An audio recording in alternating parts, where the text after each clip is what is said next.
What's up, Dub Nation? What timing?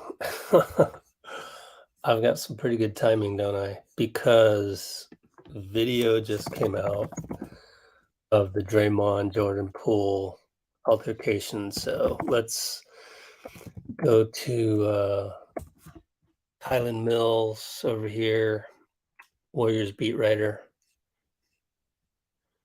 There it is.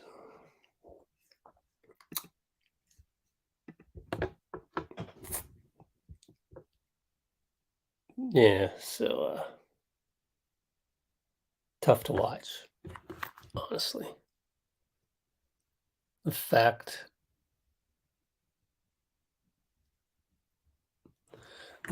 that this got out is and let's take a look at some of the reaction right here. Tim Kawakami always has some good things to say about a situation. Not that there's anything good about this, but let's take a look at my timeline here.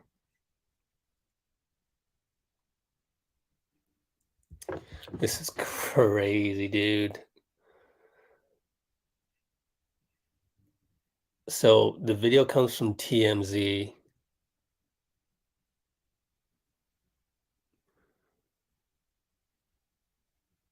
From the video that soon-to-be fired Warriors employee leaked to TMZ, Draymond brought that punch back from East Oakland.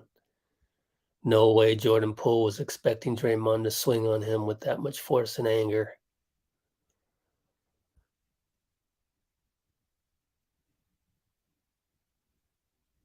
TMZ is still the undisputed champion of how the bleep did they get this.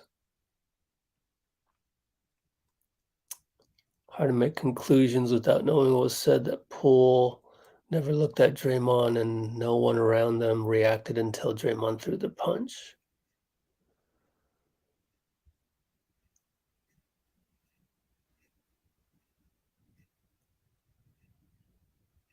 Incredible.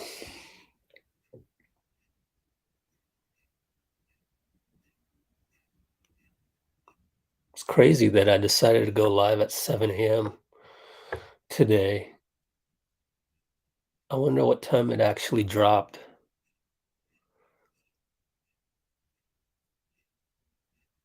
So I'm looking at this timeline of mine, which pretty much covers all of the NBA. And the first mention of it, I guess, must have been from right here. This is the one. 6:38 a.m.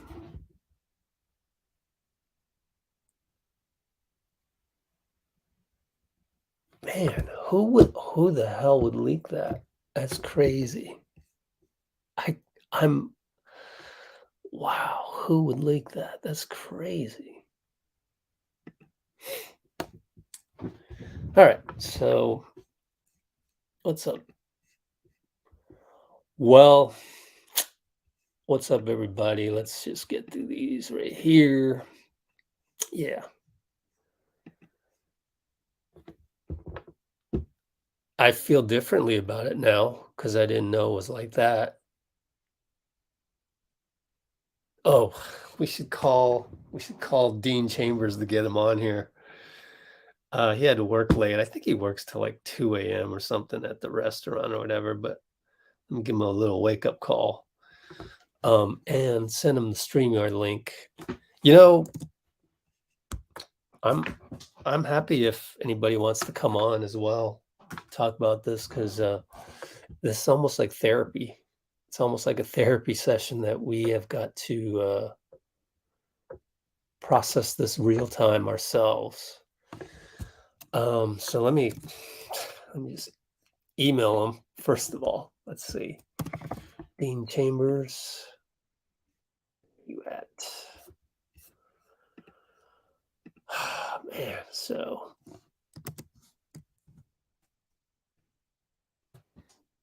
let me call him up, give him a wake-up call. Let's see. So now Tim Kawakami is saying, I think it's the same as if this video hadn't gotten out. Okay, really? Okay, let's see what you have to say, Tim, because I respect Tim's measured responses. I can only just read what I'm typing. Kawakami. Let's go back here. Okay, let's see what Tim has to say. I think it's the same as if this video hadn't gotten out. See how the locker room handles it, what Poole feels about Draymond, and what Draymond does next. But they had one even if this didn't get out. It does escalate it some. This guy has a good point. Video is out, so I'd bet this making a dent in Poole's ego. Wow. So at first I was thinking, oh, this happens all the time playing basketball. And something like this, been around the game a long time. It's really weird how many different things have happened to me. And I really even shouldn't word it that way because I've been gaining a lot of knowledge recently in terms of not saying that things happen to you, but just taking ownership of your own life. Calling Dean right now to see if I can wake him up, get him on here because we need him.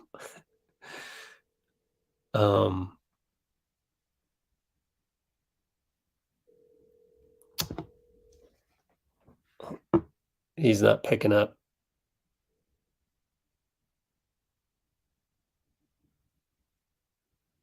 Man, I almost can't watch that anymore. You know what I mean? Like, so as I was saying, a lot of things have transpired on the basketball court for me. I have actually gotten into quite a few altercations when I was younger. And I was a different person. And hopefully Draymond can really, really learn from this. I mean, he should really see a therapist, quite honestly. And that's what I would recommend. As a friend, if I were his friend, that's what I would recommend. First of all, and then I would, because I've gone through similar experiences of not, I've been on the receiving end because things have escalated and stuff, but they were always in the middle of a basketball game. Of course, I didn't have basketball practice to go to. So nowadays, this type of, I guess, this type of butting of egos happens during practices as well, because that's just part of the culture now. There's more practices, there's more workouts. Back when I was playing, it's like pickup games, and and I didn't play organized basketball that had practices after high school. So all of my altercations happen in pickup games and actual games. But in actual games, always, there's referees, so you get a technical, you split them up. But I've run basketball leagues and games where people got into fights and um, fists were thrown and people connected, all of that, and those are horrible situations because then actually those are worse than this because this is within the same team and nobody wants them to fight, whereas I've been in situations where a brawl takes place in a gym, and then you're in big trouble because then the gym doesn't want you to rent from them anymore and things like that. But as far as the altercations that I've had, because I used to play with the fire of like Draymond, sometimes uncontrollable emotions type stuff. So I've actually gotten a situation where I've been choked, like literally choked and losing air and passing out almost. So that wasn't pleasant at all. So I know how PJ Carlesimo feels. Latrell Sprewell and all that. But that one was, yeah, that one was bad because I was yelling. I was yelling expletives at the guy and we got into it. The other time was with a teammate, and I was gonna really focus today's talk around that. But this video is actually worse than what happened to me. So the last time I played before I retired mainly because both of my Achilles would get sore after every time I played. And I'm like, okay, I'm not taking any more chances. That cold turkey, I'm done. So this was the last tournament that I played in. And so we got a good, you know, team together for that. I didn't have to be the captain because that's what I usually was, the captain, team manager, everything, coach, doing the subs during the games, takes away from my ability to actually play in the game. And we had it was almost like a reunion team of many years before of our intramural team. So my buddy Brian, you guys might know Brian Yang. This guy is knows freaking everybody in the Asian American community in America, man. He was the one of the producers of the original Linsanity movie. Anyways, Brian and I go way back. But we got our buddy Wilson to play. And Wilson is he's a baller, man, and everything. But one thing that always bothered me about him was he's just like KD. He's a baller. Doesn't play like KD. He's just an awesome basketball player, and just has his own style. But it's this guy's easy money sniper, right? Like, give him the ball, that kind of thing. But then when he starts to try and coach people, that's where I get kind of like, man, you ain't no Michael Jordan. You could be Kevin Durant all you want, but you're no Michael, you're no Kobe, you're no, Bill Russell. Like, come on, bro. Like, don't talk to the team about this strategy, that strategy. The way you play is we give you the ball and you just, usage rate goes up to 99.9%. We go and watch you go to work. Like, there's not much teamwork involved, and you want to talk to us like there's teamwork involved. I mean, you're a baller, but man, stay in your lane type stuff, right? So he starts barking out all these instructions, and I couldn't hold it in. But then he was accusing me of being passive aggressive because I wasn't really confronting him. I was just saying it as an audience member, right? So then he comes up to me, right? And we get face to face, and then he takes a cheap shot and flicks me on the head like that. So then I wanted to go at him and everything, but we're on the same team, so they had to split us up and everything. So I never got a chance. In 2 seconds, all the big men on our team were separating both of us and everything.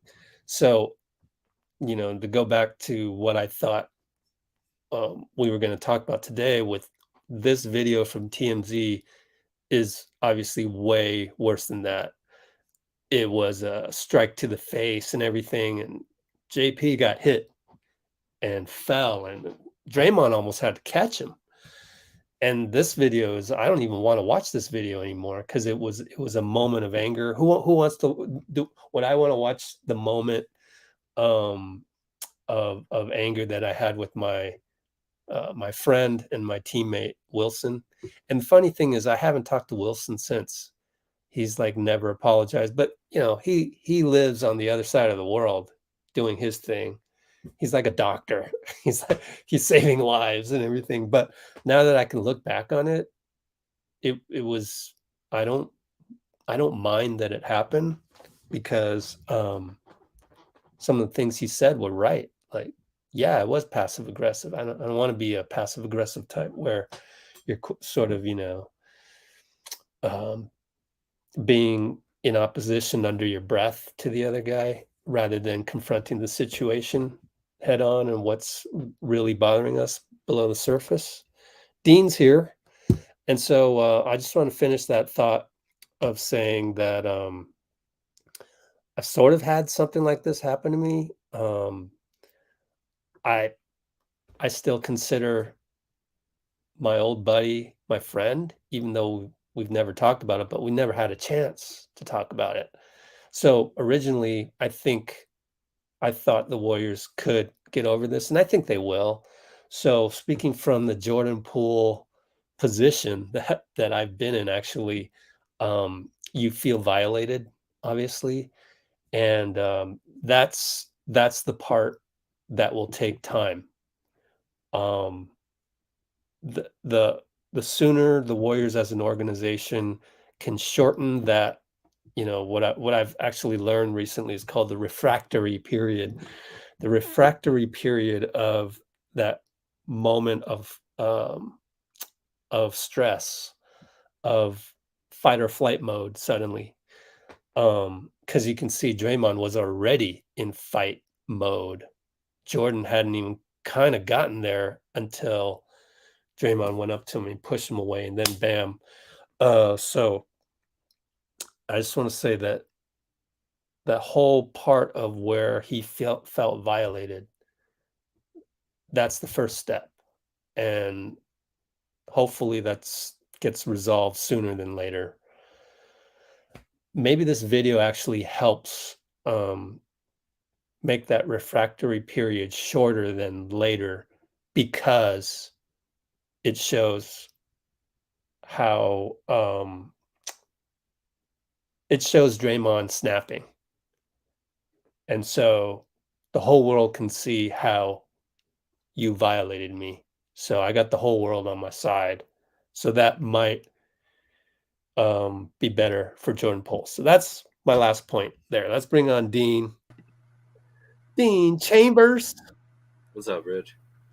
Hey, thanks for being on, man. Thanks for getting up so early. Didn't get up, stayed up, but Oh my gosh, you stayed yeah. up. Okay. Hey, So yeah. why don't we do this? Have you seen the video?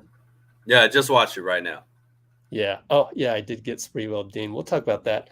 And I'm gonna let They didn't throw you soup at you, did they? soup at me. Where? Didn't Spreewell do that as well? He threw hot Oh, soup at somebody. I don't know. I That's just know messed that up, man. he choked PJ. I don't know about the soup. I Yeah. should, being Yeah. a diehard, but I'm gonna have to look that up, or you're gonna have to explain that later on. But why don't you unpack everything, especially what the video that just came out, and when you do that, I'm going to catch up in the comments. Mm. Go ahead.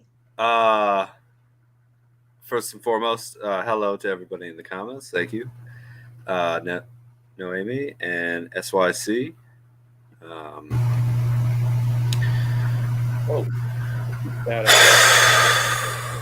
Well, there you go. I don't know. I kind of like it. You like it? Oh I wow. kind of Okay, like it a little bit. I'll take. Okay. Hold Yeah. on. Let me pull up my comment section description part. Okay, go ahead. Well, I think obviously Draymond's. I've heard this on different podcasts. Draymond's older. He's bigger, and obviously, based on video, he kind of cold cocked him. Didn't kind of do the put your hands up and then give the guy a chance to defend himself, then throw a punch. Just went in and smacked him. But if I was Jordan Poole, man, I don't think Draymond would just do that to anybody. I don't know. I mean, maybe I'm a little crazy, but I would kind of take that as a sign of not. It's not great. I don't like being punched in the face, but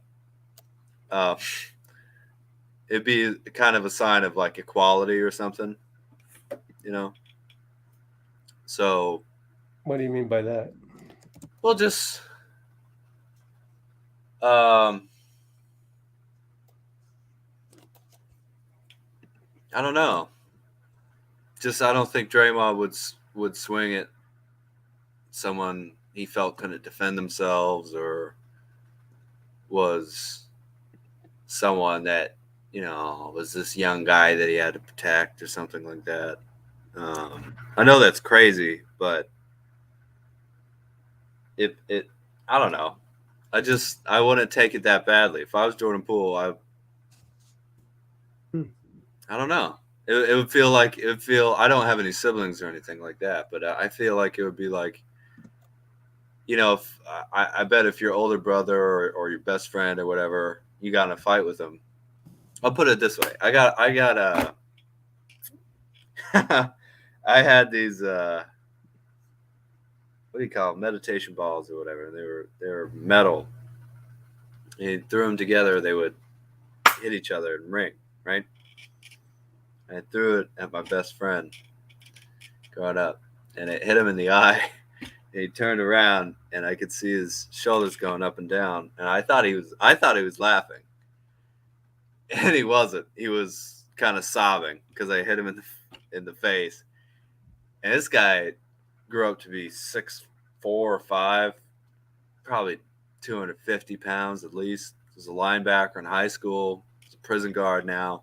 And he punched me over and over and over again, right in the sternum. Jeez. And it really, really hurt. But we were really close friends, and he treated me like a friend. $67. He treated you like what? He treated me like a friend. He treated me like a brother. People fight, and I don't know. I'm thinking about it from Jordan Poole's perspective, and if I was in his shoes, and I'm glad that he didn't. That Draymond didn't treat me softly or didn't. I don't know. It happens, man. Like, I don't know. I get. I don't like that '90s bullshit of like hyper aggressive testosterone stuff. Like that's a bunch of facade kind of poser stuff, in my opinion. But on the other hand, I'd rather Draymond just get pissed and throw a punch than get all upset and I don't know, do the passive aggressive stuff. Like, you threw a punch, it's over. That's it. It's done. You're an equal. That's my perspective. All right. Yeah, so I mean we got people saying trade Draymond, trade JP. That's crazy. I think well, yeah, it's up to guys like Steph to keep this together, just like Steph said yesterday in the interview. Throw that up there, youtube.com. Let's go Warriors. Let's see what the exact quote was. It was my job is to not let it break us at all. Yeah. Which I thought that was at that point, because I was kind of equating it to my personal experience of getting flicked on the head by my teammate in the middle of a game at halftime, out on the court, because in rec leagues we stay out on the court. There's no locker room to go to in front of everybody, So yeah, that it was like my feeling was I didn't even get a chance to fight back. I felt violated. And that part is the first part that's going to be probably the toughest to get over, and also get over the fact that you just want to hit him back. You deserve a sucker punch, type thing. That's what's going to race through your head. So they've got a lot to deal with psychologically. It's funny how Bob Myers said, because like when Steph said this kind of thing will break us, I'm like, why I brought that up, why I brought my train of thought just now up is that I'm like, man, it's not that bad. You ain't gonna break from that. But then now that the video has actually come out, that it was just kind of wow. It was. Can we rule as a sucker punch? I I don't know. It definitely tiptoes on that line for sure. But now I can see how Steph is like, yeah, this is my job not to let this break us. Because yeah, it could break teams. It could, because of the severity of that punch and all the egos involved. Yeah. Man, I just wonder. What do you think, Dean? Is it better that the video came out or not? Well, I don't know. Maniel says that I'm a clown and he's signing out. So what do I have to say? You haven't even said anything. I don't know what I'm talking about, right? I've only been on this podcast like 20 times. Don't let that affect Goodbye, you. Maniel. Sorry that I wasn't good enough for you. No, I don't know. Muhammad is saying Draymond's out of here, out of the NBA, and Letitia's saying not a good look, and he's lost all respect. This is. I mean, I don't know. Again, I'm sorry to say, I don't know. Again, Maniel, the '90s thing where I don't even see him in the comments. Oh, there it is. Whatever. First he says 90s thing where guys were hyper aggressive. Again, I like the more gentleman's type game of the 60s, 80s. I'm now not gonna, a little faster paced game, but what's I'm not gonna block Manuel, but I've deleted it. But it's like it's funny how a guy there's an emotional charge about this incident for Manuel, and he brings it into the comments and directs it at you. Do you guys see how emotional charges work? Like, it's just like on Twitter, like you can tell when a guy goes on Twitter, he's upset and he's transferred his negative energy from himself somewhere else. But the problem is it still resides in him. So the problem is, Manuel, you said what you said, but the anger still, for whatever reason, you have anger over this. You weren't even in the fight, bro. and you transferred it on to an easy target who is Dean, and yet you thought you got rid of that negative energy, but you haven't. You still have it. That's the sad part. But I can't do anything about it. You're just going to have to go figure that part yourself. Sorry to interrupt. I had to stick up for my man right here, man. We're up here 7:30 a.m. Pacific time, and you're throwing verbal hands at my guy. Like, come on, man. Oh, that's the weakest thing so far. I get that it was wrong for him to do to Jordan Poole. There's no denying that. Draymond was in the wrong here. But the outrage is just it's just a little overblown, I think. If I'm Jordan Poole, I'm pissed, but I don't know. I again, it's just that feeling of like, well, Draymond get angry. He didn't, we're kind of equals, and he kind of, it was a little bit, he kind of cold cocked him, right? Threw a punch without letting him get his hands up. That word. I like That's that not word cool. better than sucker punch. No, sucker punch. Sucker Cold punch cut. is Yeah, a little different. Yeah. slightly. Yeah. Well, yeah. So back to the original question, which was, do you think it's better or worse that the video came out? All that matters is Draymond and Jordan, and Jordan didn't need a video. you know, so I don't know. I think it helps Jordan to get over it, but it hurts Draymond, as you can see in the comments, most of them. But like Latasha, I understand, I get it. But and believe me, when I got choked out at it was over at Club One in San Ramon back in the day when I worked out there. I was thinking, man, I should go back and file charges, but then I just for some reason I decided to just let it go, which was actually the right thing, I think, to do. Yeah, so this guy that had never shown up on the basketball court shows up and he's hogging the ball like crazy. I'll just give you my own little anecdote here at the 31-minute mark. Yeah. And he shows up, he's hogging the ball, and I'm yelling at him. I'm like, pass the ball, you MF, and this and that. I was letting it fly. And finally he had enough of me and he came over, and he's a bigger guy, built like Barkley, which I mean, yeah.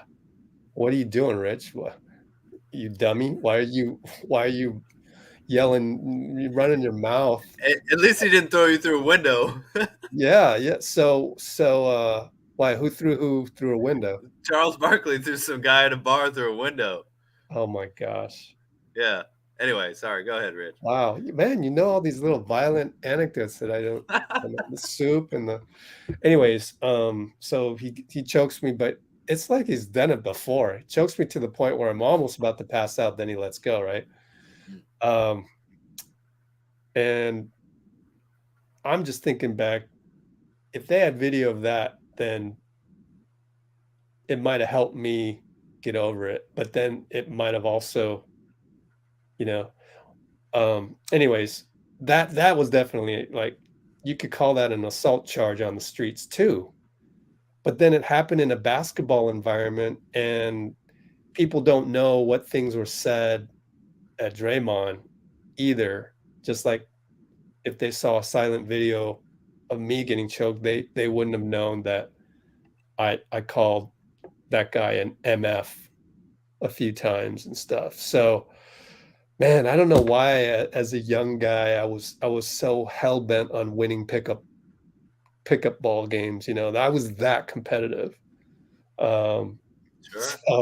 So yeah. So I mean, I think being in these altercations, being on the receiving end of stuff like this, you kind of can relate to there being a conflict there, and so I just think for us, it's like we don't need to go, oh, that's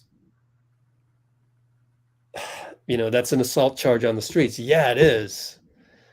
But in the environment, I can see this happen. I've had brawls happen at my basketball league where I'm running the table, and I'm the scorekeeper's table, and I'm in charge of the gym at the time, and it's gotten completely out of. So I've seen everything. Yeah. And yeah. So now let's talk about Draymond himself, because people are saying, oh, people realize KD was right and things like that. Mm-hmm. Yeah, it's just wrong what Draymond did. It is wrong. Draymond's got an issue, but here's the thing. That fire in him is kind of what makes Draymond good, but a good basketball player and a good teammate usually, but he has got to evolve that fire now somehow. And if it means that it totally affects his play, then so be it. But he's got to figure out how to have that fire, but not sort of uncontained fire like that. Thoughts? Well, Kobe and Jordan and Bird and those types of guys. That's they had a level of anger that was uncommon even in great basketball players. Most of the other great basketball players aren't that angry, Yeah. in my opinion, right? But they found a way to compartmentalize it, like Jordan, for instance, and Kobe too. I noticed them particularly every time they talked to the refs. They kept it's a very simple thing, but they kept their elbows in tight. They never let their arms go wide because it would be an Wow. obvious sign of disrespect. That's an amazing observation. How did you figure that out? Just realized why they didn't get a lot of text wasn't just because of, their obviously a lot of it has to do with their kind of station in the NBA, but also just like, and maybe I heard it from somewhere too, but if you flail your arms out, it's clearly like what, you're an idiot. Like, I'm so angry at you. But if you keep your arms together and it doesn't matter what you say because no one can pick that up on the camera, right? Right. So, I would love to see Draymond be able to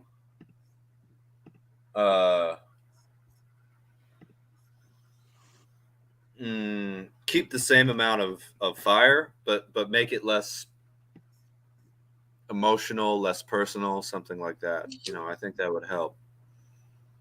But Sure, yeah, but does that make him a less of a ball player? no, I think it's more.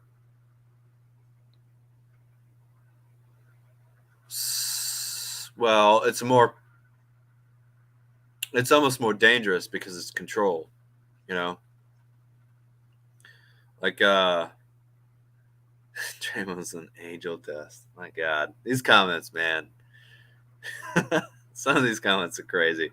That's okay though. It happens. But no, I think it would allow him. Muhammad is heated about Draymond. Jeez, man. We're trying to Muhammad is our audience today, really.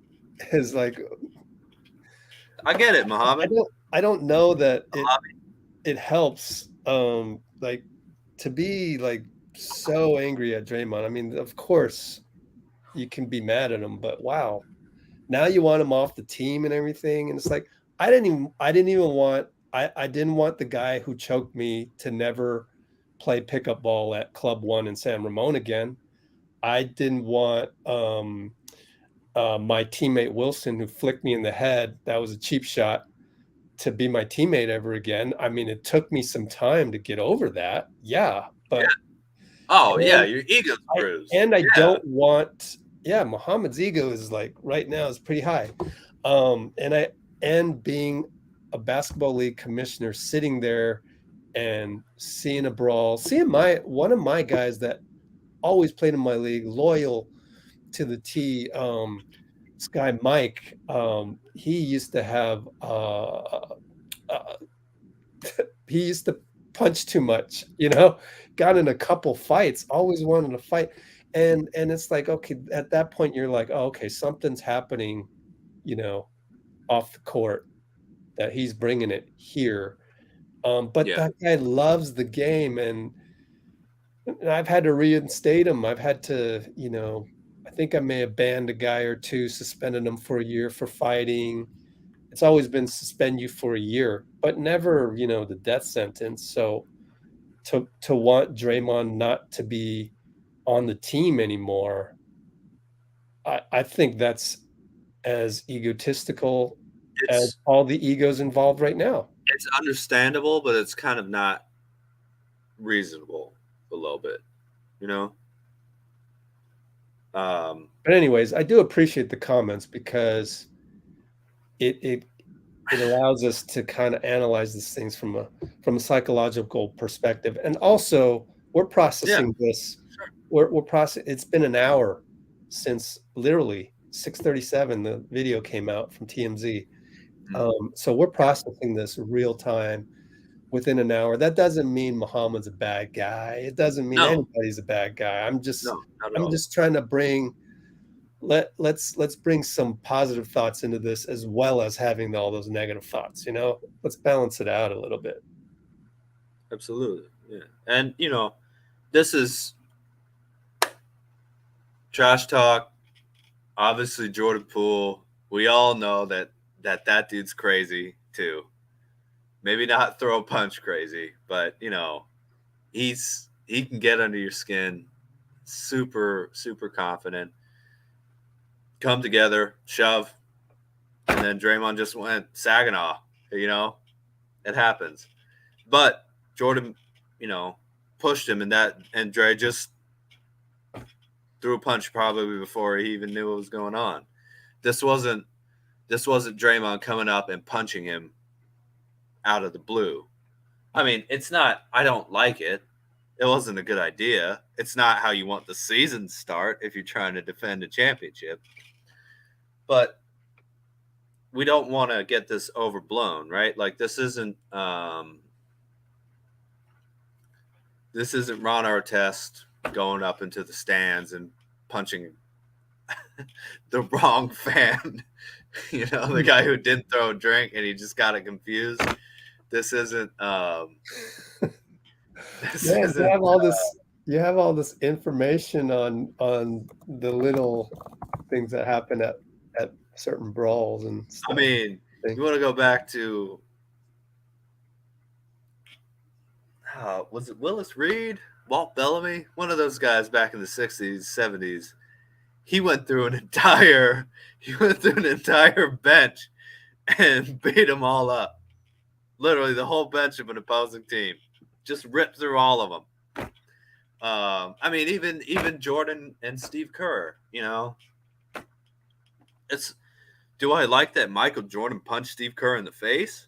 No, not at all. That's ridiculous. You don't hear most great players doing that. Actually, they have a little bit of self-control. But on the other hand, these are equals. They're grown men who, Jordan didn't have to shove Draymond, and that didn't deserve a punch in the face. But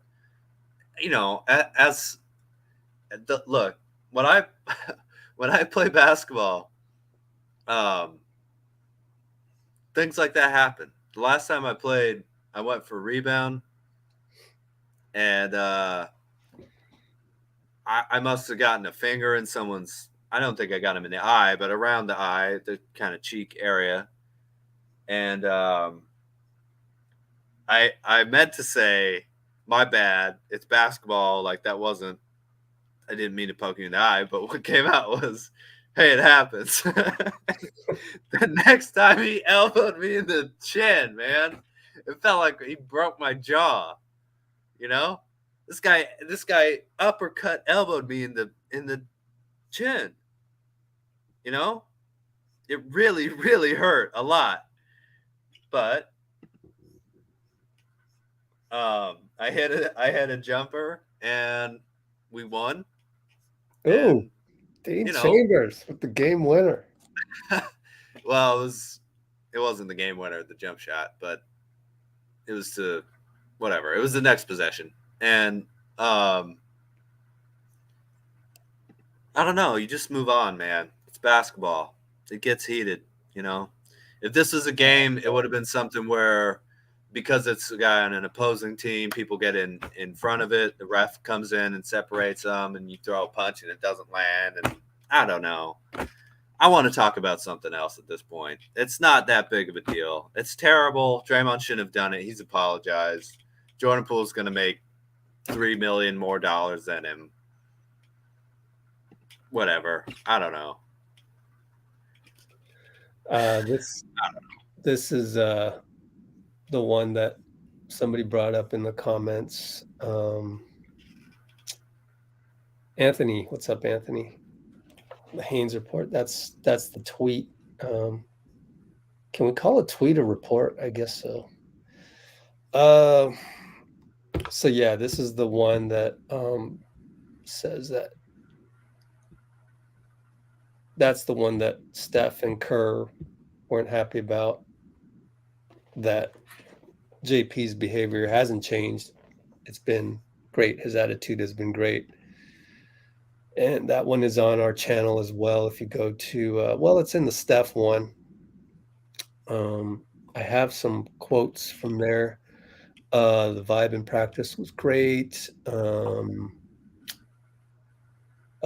Curry called it absolute BS that Jordan Poole has had a bad attitude at camp. There was nothing that warranted the situation yesterday. It's not fair to JP. Yeah, And then totally. the words of Steve Kerr was, let's see, JP's, where is it? It's funny how somebody asked Steve how they got over the Jordan punching him. And I guess throughout that, I learned that somewhere that maybe on Twitter, could be wrong then, that Steve punched Michael as well. I don't even know. Do you know? That's one piece of violence that I don't know about. Anyways, where's the JP part? Oh, describe Jordan Poole as fantastic in camp. Yeah, the first bullet point's all over the place. I remember writing that one. Hey, real quick, Rich, radio exposed. I'm not blaming Jordan Poole. I'm just saying that they came together, had some words. Jordan shoved him, and Draymond just reacted without thinking. You know, you can tell that it was an immediate thing where just shove, punch. You know, I'm not saying Jordan deserved it. I'm not saying it was right for Draymond to do. That's not what I was trying to say there. But it's also not fair to portray Draymond as this, like, I don't know, this kind of things happen in basketball. This is, you want to think about, let's put it this way, right? Although it's team to team, like, or inside the same team, this isn't anywhere near Kurt Rambis getting clotheslined. I mean, that could have messed him up. He could have landed on the back of his skull, man. Some of the plays that happen in a game are just as crazy as that. It's just there weren't really any refs around. I don't know.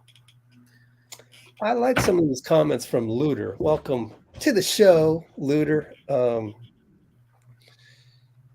Yeah, I am actually shocked that this video got leaked. But do you think maybe it was leaked on purpose? Maybe by some, I just like it. Just doesn't. I haven't processed that enough. That is crazy that it got leaked because the Warriors are usually very, very tight on this stuff. I wonder if there was a guy out there that maybe it was a Jordan Poole guy. Maybe it was a Draymond hater guy. You know, because that's the thing about Draymond. If you don't really understand the guy, he's easily hateable. You know, so golly, I mean, that's one of the things Bob Myers said yesterday. If we go to the let me go look at the notes on the Bob Myers video, because I know that one of the beat writers wrote this down, and I remember I'm saying it, so I just copy and pasted some of the tweets over. Draymond's going to be at practice tomorrow, by the way. So you'd think that, okay, let's mark this part in the timestamps. 50-14. We'll come back to Bob Myers in a little bit. But you think that Draymond will be at practice tomorrow. If JP didn't want him around, right? I think JP is handling this probably as well as you can, and you can kind of make an educated guess from his personality that he might be able to handle this better than some people in the comments. Talking But about JP? huh? JP? Yeah.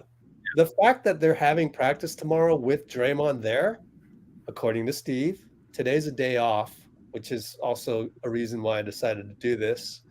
We were going to go live yesterday, but I decided let's just wait until the morning because we can, first of all, try it out. The people in the Far East, Amy is like 10 p.m. for them, 10 p.m. on a Friday night. Maybe it's cool for them to check in and check what this is all about after going out and partying like they usually do. No, I'm just kidding. And then also on the East Coast, it's 10 a.m. Got a like from Dulo. Where's Dulo been, man? I saw your tweet, Dulo, about Ty Jerome. He likes Ty Jerome. We'll talk about that later. Love to get him back on here, but he didn't reply back on the Discord. But he liked he's on the East Coast, so it's 10 a.m. for him, and also 10 a.m. in Brazil. Where's Vitor? Where are you, Vitor? But anyways, so I think that for Draymond, after seeing a video like that, for Draymond to be at practice tomorrow, and they you gotta assume that they asked Jordan, hey JP. So I think it would be good for the team to move on. Is it okay with you if everybody gets back and we get this thing back on track tomorrow? I would assume Poole's got to have some kind of input on that. A day or two later. So I think we're starting to get over this. At least the Warriors are. So that's good news. The bad news is that there's this video that really paints Draymond terribly, and then and you know, I almost think it's good. You know, speaking as someone who wants the best for Draymond as far as I can want for him. I'm not a personal friend.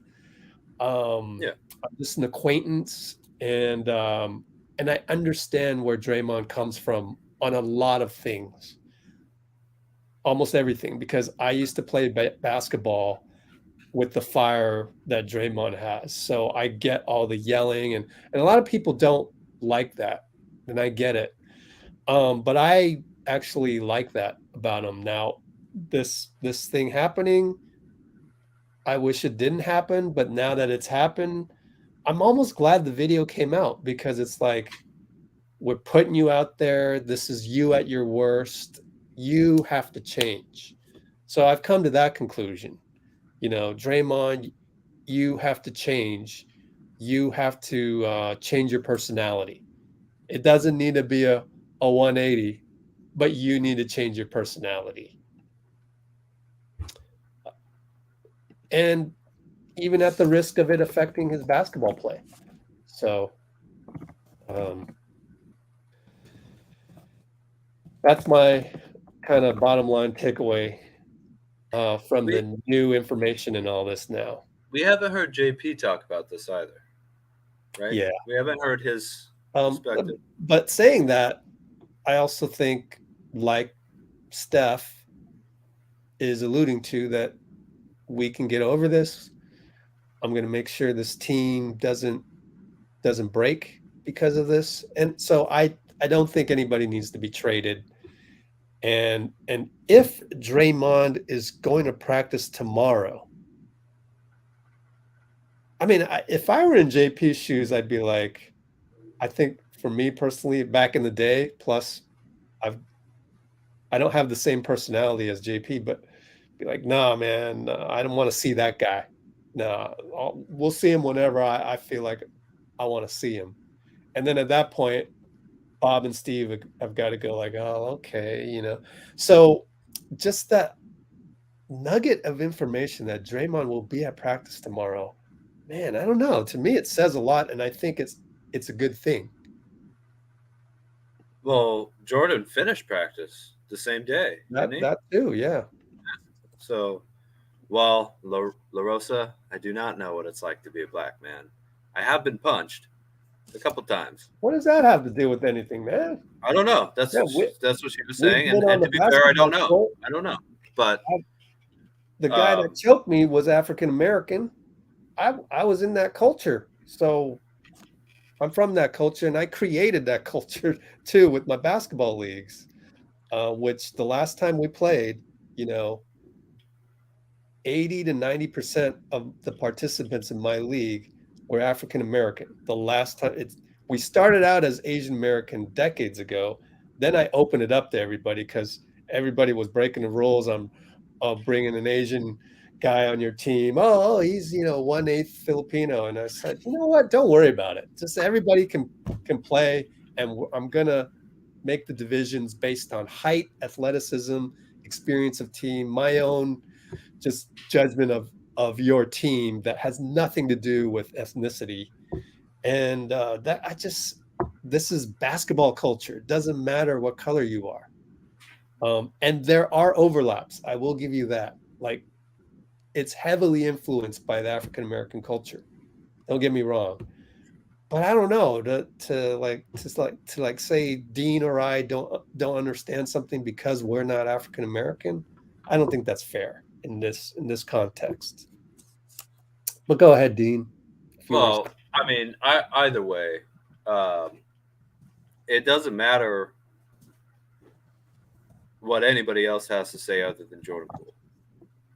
I was defending Draymond a little bit just because tomorrow's press conference might be big.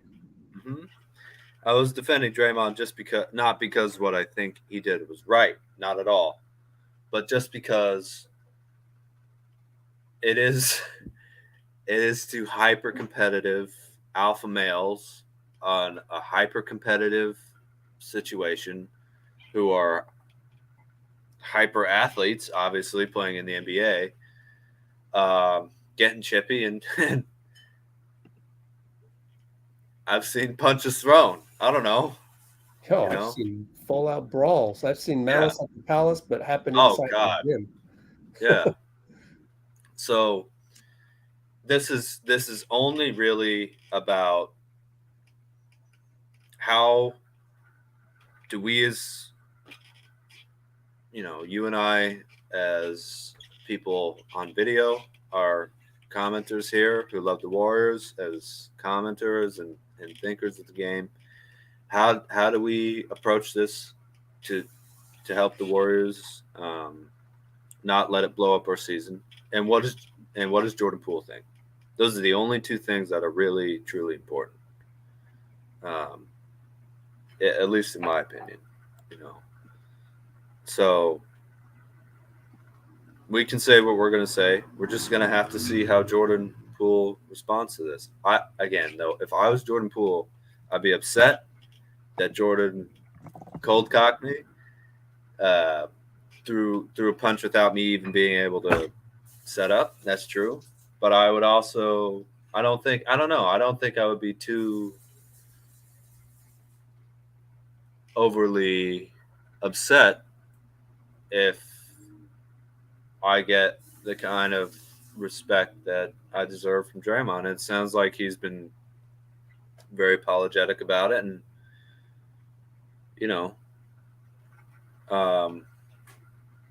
that's the only thing that really matters, though, is how Jordan Poole actually feels about it. And Schmelben YT, at the end of April. No, a punch is not respect. It's giving respect after an altercation, which happens. It happens between brothers all the time. I don't understand how he feels. Yeah. I don't understand how he feels. You're right. Man, You're I'm right. sorry to I only hear got an attempted mugging attempt, 2 guys versus me, and I didn't call the police. I actually met one of the dudes later. So, but I don't understand what it feels like. it's a lot of people in the comments that actually haven't been in altercations, telling you that you're. It just, oh, guys, like Dean's Look, been through a lot, guys. what Please. Draymond did was wrong. What Draymond did was wrong. He should have punched his own teammate. But it's not. It's not. I know, Man, right? he didn't pull a gun You like don't Gilbert crucify a Arenas. guy for that. Yeah, you don't You, crucify him for that. I already said what needs to happen is, first of all, the bottom line from all of this so far, and the live chat will continue, is the most important thing now are 1A, how does Jordan Poole respond, and will he speak tomorrow at practice? I think he will, considering Draymond will be at practice. And I 2, think so. 1B is Draymond has to change his personality. He has to change. I don't mean suddenly become an introvert, but he has to make an adjustment that's pretty big.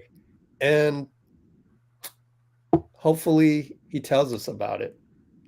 So that whole part of Draymond needs to change. There's a lot into that, Yeah, I think he needs to just go see a therapist, for his own sake. I'm speaking as a guy that's hoping the best for Draymond. Yeah. A, that, and B, just accept some advice. I've learned some techniques recently. I've mentioned this a couple times. Before I came on live, I did a meditation, and it wasn't for the live because this is, entertainment. I mean, the Warriors don't really stress me out per se, Yeah. but the business of media does, because it's a dog eat dog world in NBA media, whether it's, someone saying this about you, or somebody doesn't like you posting whatever video, or, something that affects my work, my day job, so to speak. That's stressful. And I'm sure everybody on here has that to some degree. And then I'm dealing also with a family-ish friend issue that's health related, that's deeply concerning. So I needed to get help for this stress. And if whatever stress I'm having on that, you can there has got to be some stress that Draymond is dealing with for that to have happened in that video, right? I would recommend him start doing this. So that goes all under the category of, I think Draymond needs to change his personality. So, and that's from me. I'm the Draymond torchbearer usually. I am 100% always behind Draymond. And speaking of which, let me get a chance to recap what Bob Myers said about Draymond yesterday. Um, let's see. I think he'll find a way to earn the respect of his teammates and Jordan back. Draymond is one of my favorite players. I still love the person, but don't love what he did. I just told him, you're better than this. Don't do this to yourself, and don't put yourself in this position. He's complicated, but he is a good person. I've seen it. I've seen the things he's done. Yesterday wasn't one of them. He's been over that line, but he always comes back. He's a unique guy. Without him, we don't win. Thanks to the beat writers for the full quote on that.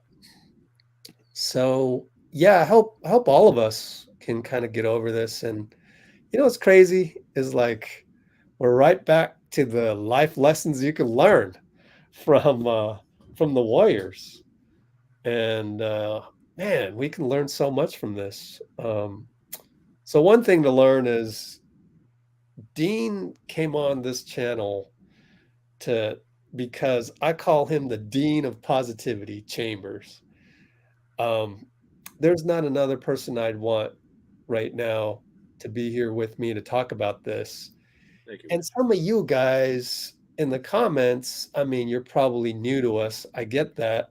But man, you come on here and you're being a bully. You're taking advantage of a guy that you don't know and first time you've seen him, and man, just be nicer in the comments and keep an open mind on this. Let's use this as a learning opportunity. So the other bottom line, 1A, 1B. So 1A, which brought up by Dean, what's most important is what Jordan Poole has to say about this. 1B, Draymond's personality has to change. And number two is neither guy needs to be traded or leaves and stuff like that. We can get through this. This is the ultimate challenge. But man, what a challenge to get through. And Steph would be the first one to say this. I love the process. I enjoy the process. I enjoy the challenge. Hey, this came up. We got to deal with it. And I'm going to make sure this team doesn't break. So everybody that's in the comments saying, "Oh, we got to trade Draymond or Jordan Poole should leave for XYZ team." I don't think that's realistic. I mean, I get that it's an emotional comment right now. 1 hour, 1.5 hours after the video came out, but it's actually not really a smart comment. It's just like what I mean, especially right now. We're not trading Draymond just because of this. But we got to see what happens the rest of the season. And yeah, it's made this season very interesting from a perspective like Steve wasn't happy yesterday having to get on that podium. Things were rolling. We're rolling here, training camp. We just had a great time in Japan. We're rolling. Oh, man. Why'd you have to do that, Draymond? Right? So Steve wasn't happy. And it certainly makes this season a lot more interesting and another huge variable now. But can we just let that play out? We had to let that play. We had to let Wiggins play another year to figure out what we're going to do with him too.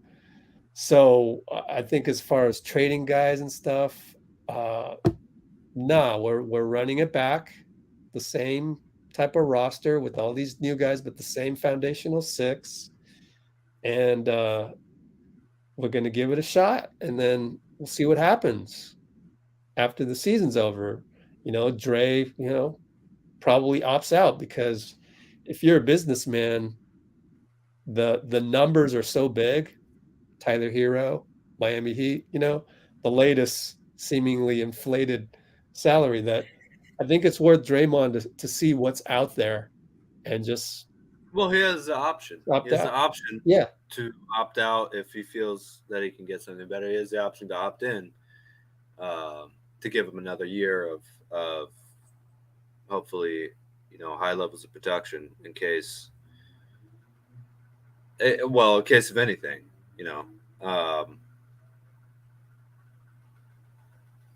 but I wonder if this is a little bit of the internet just being totally unforgiving too, a little bit. There's not a high element of putting your thoughts into free anonymous commenting systems, because a lot of people have a lot of thoughts of this and they want to get it off their chest, and this is their opportunity to talk about it with somebody. So but at the same time, if you're saying trade Draymond, trade Jordan Poole, I get the emotion, but it just doesn't make sense for Bob Myers to do that right now, right? But I get your emotion, especially at all this dropping in the last hour and a half. But anyway, so that's why I'm skipping a lot in the comments. I'm scrolling. I'm behind. I'm at 20 minutes ago, 7:49. But Bruce, good to have you back. Yeah, again, Muhammad is like a lot of extreme comments there. It's like And hey, this could be this playing on happened. people's emotions of at some point being bullied. So I totally understand. Then put Not it saying this way. Muhammad or anything, but I totally understand. Like, hey, someone throws a punch at you unprovoked. Like, that's a red line that I won't cross. With that being said, though, that these guys are NBA players, and there is a little bit of difference between that and just something happening on the street. There just is. Put it this It's way. a hyper physical league. It's kind of what they do. Here's the yeah. If somebody told you, all right, there was a team somewhere in the world, a basketball team had a practice, and somebody lost it, approached a teammate, that teammate shoved the guy because he approached him, and then that guy punched him. That happened yesterday somewhere in the world, somewhere in a basketball gym. You'd be like, oh yeah, that's basketball for you. I've seen it a million times. But it's our team. It's Draymond. It's Jordan Poole. So that makes it more emotionally charged for everybody. And then you start going off the rails. So let's stay on the rails here, guys. Like, we're not saying that what he did is excusable, but so I mean, No. there's nuances to this. So like, man, if it's almost like all of you guys, or not all, most of the people in the majority of the people in the comments are acting on impulse just as Draymond did. Now, I'm not saying that you're just as bad as Draymond. I'm just saying, can we stop acting on impulse right now? We've been on this stream now for an hour and 12 minutes. Let's stop acting on impulse right now, and let's talk about the Warriors in a way that Bob Myers would talk about, that he would think about, the direction of this franchise, right? So let's try and build something from this, right? Let's try and learn from this, right? Let's try and get out of the fight or flight mode. I think a lot of you guys are understandably in fight or flight. You see Draymond, oh my God, what he did. Oh, now you're feeling like, oh, if I was Jordan Poole like this, now you're in fight or flight mode. And that's understandable. But when it's time to be creative and time to learn and trying to build for the future, you can't be in fight or flight mode for that. Think about it. You got a lion outside. Or in San Francisco, coyote. You guys hear about that? They had to shoot a coyote in the park because he was getting too comfortable being around humans. So they had to bring a federal sniper in to shoot the coyote. But you guys, it's like there's a coyote outside my door, and man, even if it was a raccoon, I'd be like all of my energy is going to be in that fight or flight mode. All of my energy is going to be like, oh man, I got to be careful here with this coyote outside in my backyard right here. That's not a time when you can sit back and go, okay, let's plan out tomorrow's practice with Draymond and Poole there, the game on Sunday. Like, you're not in that mode, commenters. So let's switch modes. Let's get out of fight or flight mode, and let's get into talking about the Warriors and what we do tomorrow at practice. We got the Lakers, so on and so forth. And you know what? I just thought of something, because I'm not in fight or flight mode. I just thought of an idea. Isn't it fortunate, I think, that the Lakers are coming into town? Because then LeBron can. I know the jokes are going to be, oh, LeBron's going to recruit Draymond over, but no, I think LeBron will actually. He has Draymond as a friend. Now that's genuine friendship there through business, but they've become friends. I think LeBron will give him some advice here. Of all the teams to come into town, I think that's perfect one. The Lakers to come in so that his friend LeBron can give him some words of advice. Of course, there will be the jokes of you know LeBron trying to recruit Draymond over, but Nothing new. just to just for Draymond's sake and for the whole team's sake, for Jordan Poole's sake, I think it's good that LeBron will be in the building on Sunday. Being in the building is good. Let me catch up on some more comments. Anything else come out on the wire while we were talking? Let's look at TweetDeck real quick. Let's go back here, go up to the top.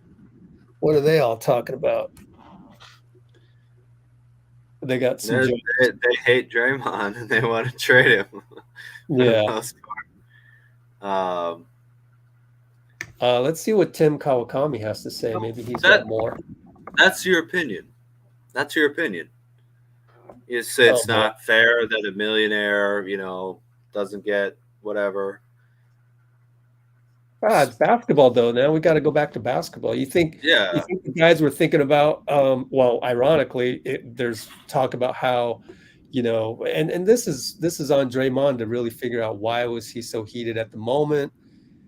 We don't really know what happened before the video, right? There's no audio, so whether it was related to Jordan Poole getting an extension coming up, Tyler Hero getting paid 4 years, $130 million. So it looks like, a big fat extensions coming around the corner type stuff. Yeah, but then also it's a basketball environment too. So there's that too. So I don't think there's so many variables here. I don't think we can sway too far on one end. Like that time where the Sith speaks in absolutes. We can't be too absolute on any one thing. There's just a lot of variables, a lot of facets to this. Yesterday, John Dickinson, I think he did a great commentary on the radio. He's probably the best voice discussion for the Warriors. He was with Matt Steinmetz. Man, I do not agree with Matt Steinmetz on so many levels, but also John Dickinson doesn't either. So JD, man, he did a good job. But one good thing that Steinmetz said on 95.7 was that there are so many branches to this. So I agree with that. Like there's so many different branches that are coming out of this. I almost think that it's good that it blew over, and it blew over this early in the season. Could have blown over later, right? I mean, goodness. You never want to see one teammate punch another in practice, especially not in training camp. But so that's fair. But look, if Jordan Poole was on a different team, Draymond swung at him, this wouldn't be. He would have gotten thrown out of the game, and then talking about, oh, Draymond needs to not be thrown out of an important regular season game. People talking about the punches being this dangerous thing, that could have broken his jaw or something like that. I mean, I think that's a little extreme. And again, I understand the anger. I mean, first and foremost, a guy like Draymond Green, it's intimidating. Thinking about yourself in that position. I mean, I wouldn't want to be hit in the face by Draymond Green, but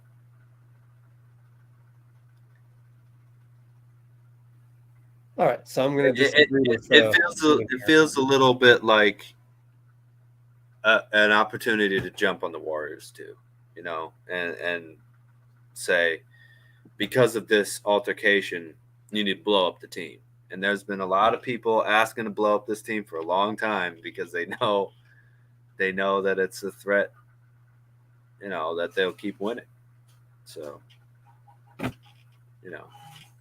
you have to understand that people look for any excuse to try and attack people who are on the top too. Maybe that's not what everybody in the comments is saying, but there's that motivation for sure. I like how Jay Will, what's up, Jay Will, lowers Green's asking price. Huh. That's interesting. That's interesting. I've heard that too. That the leaks maybe are linked to a better kind of bargaining position in terms of contracts and stuff. Obviously not for Poole, but for Draymond. I don't know. That wouldn't be worth it if I was in the office. As far as well, but now that it's been leaked, But to do it on purpose, to do it on purpose, that's another. I don't know. Lots of times with the conspiracy theorists, it's like the guys on the staff aren't even smart enough to really come up with it's just like, man, you would have to really be a genius to come up with some of these conspiracy theories. So I don't know. Give them ideas either. They don't need a blueprint. But I just sometimes with conspiracy theories, it's like, man, you would have to be a genius to really, you have to be Gru of the Despicables, Despicable Me, like formulate plans like that. I don't know though. That remains a mystery. Is how the heck did that video get leaked? Okay, let's see. Well, there's got to be money involved with that. Oh, for sure. Not a video. Okay, well, how much do you want? So TMZ is known for that. I'm sure. Yeah. Yep. So I get these, but then again, if Steph Curry is reading that comment, he's going, all right, well then this may be the greatest challenge ever. I'm up for it, So the great ones like the GOAT, Steph, is going to look at this and be like, okay, yeah, this is our greatest challenge, but I'm up for it. Let's see.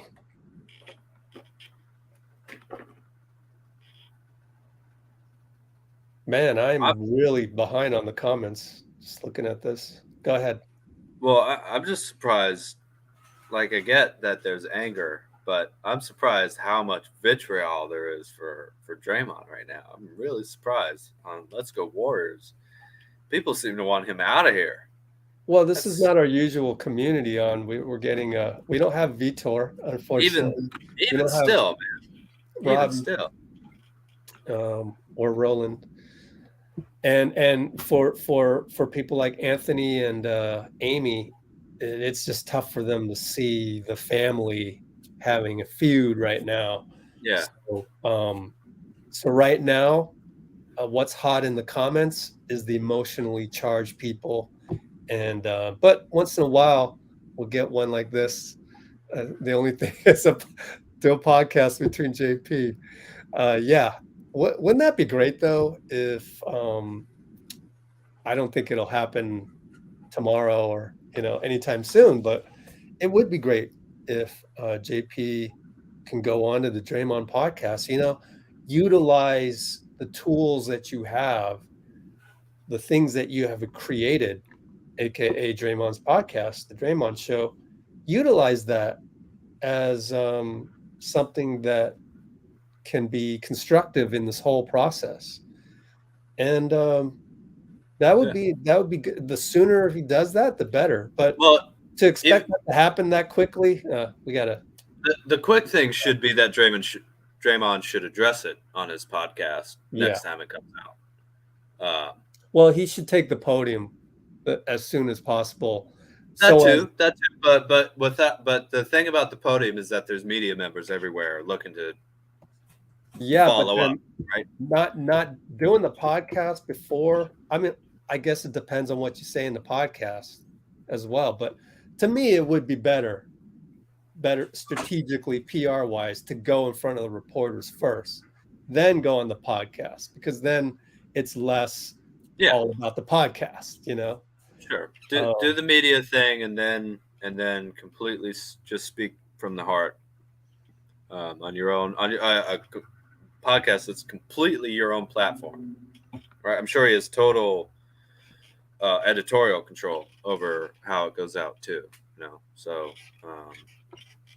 and then if you can get JP on, again, the only thing that really matters is how Jordan Poole feels about this. Not what we say, what the Warriors say, Curry, Coach Kerr, Bob Myers, Draymond himself. The only thing that really matters is how Jordan Poole feels. And I think Jordan's pretty tough. So I think, I think they're still locked in.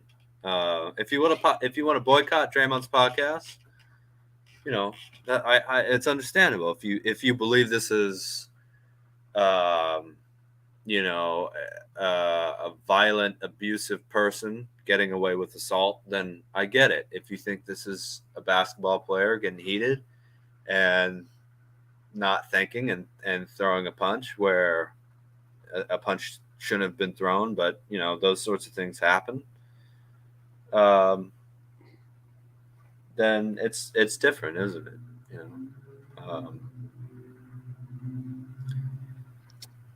Here's something that brought up something that I want to talk about.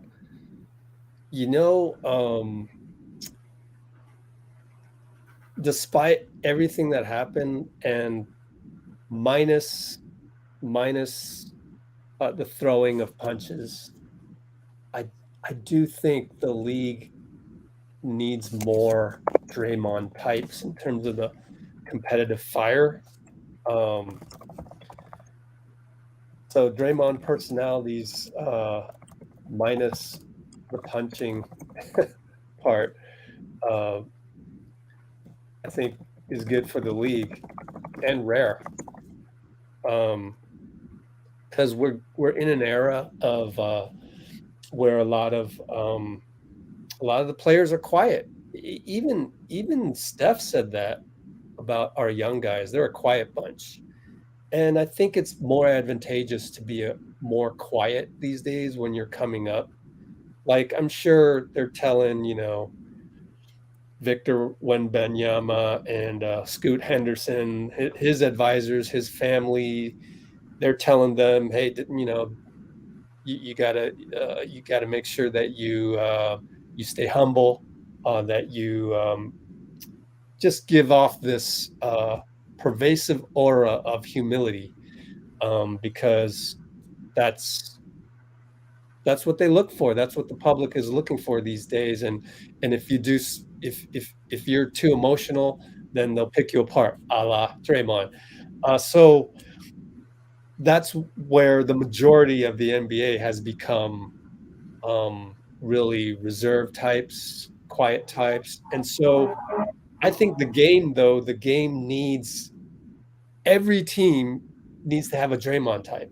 I've said this before when we were going through, maybe when we lost a game, maybe down 2-1 in any particular series, last June, last May, that I'm who are we going to get after Draymond's career is over with the Warriors? Like, we're going to need, we need a guy You that's need the enforcer, right? fiery. Yeah.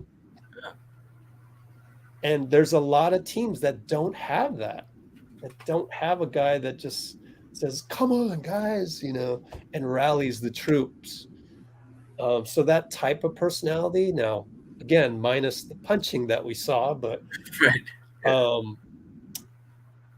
Man, I wonder who are those guys that are out there coming up. And I've said this before on live streams in May and June. Bob Myers got to people look out for the next, Draymond type in the draft. Like, there's not a whole lot of them, and I think they are important to each team. Like, I'll be right back, Rich. All right. yeah. Sorry. So I think every team needs a Draymond, believe it or not. I know that when I used to play basketball, I was more the fiery type, like the Kobe Jordan. Not that on some teams I was their Kobe Jordan at the 2 guard. Quite honestly, like I wasn't that bad, but relatively speaking. But I still always needed like another guy, a Barkley type, uh, someone who could be a bully to the other team, Dennis Rodman type, somebody, an enforcer type. And I think the league has less of that. So the fact that we have Draymond is actually an advantage. That's one of the things John Dickinson on 95.7 talked about yesterday, which I think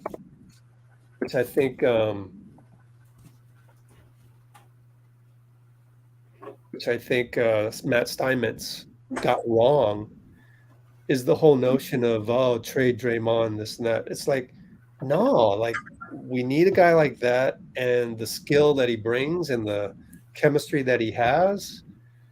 It'd be ridiculous to think that we could replace him.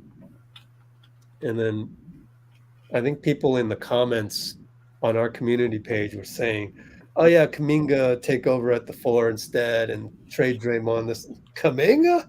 I mean, I love the kid, but like, oh gosh, it's not a video game, right? You can't just it's not just algorithms and little pieces of code that define, Klay shooting at an 88 rating, whatever that means, for 3-pointers. Like people aren't just numbers in the real life game of basketball. Like Draymond is the heart of the team on the court.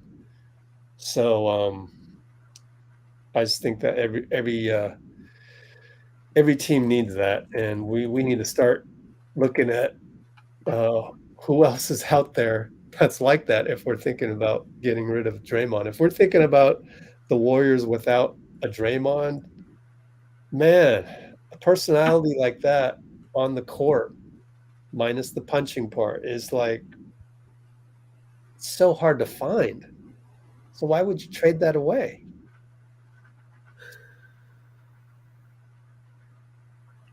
Oh, I mean, just the talk of trading Draymond is crazy to me. Really. If you punch a coworker in an office, you're right. You get fired. This isn't an office. These are athletes. This is a good question. This is a good question about so Bob. No, we heard Draymond punch Jordan Poole in the face. How does the video make any difference? Actually, if he had punched him over and over and over again, or if he had grabbed him and really messed him up, if it was like a premeditated, cold-hearted, beating, maybe.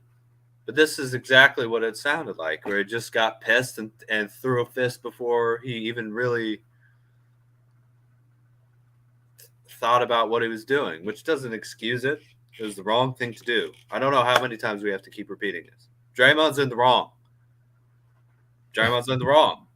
He shouldn't have punched his own team. He shouldn't punch anybody, but he should definitely. Yeah, but I think what if the question here was more along the lines of, so Bob Myers says Draymond's probably not going to get suspended. Should he get suspended?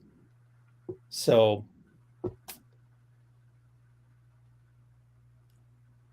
I don't know. I think it shows resiliency if we don't suspend him.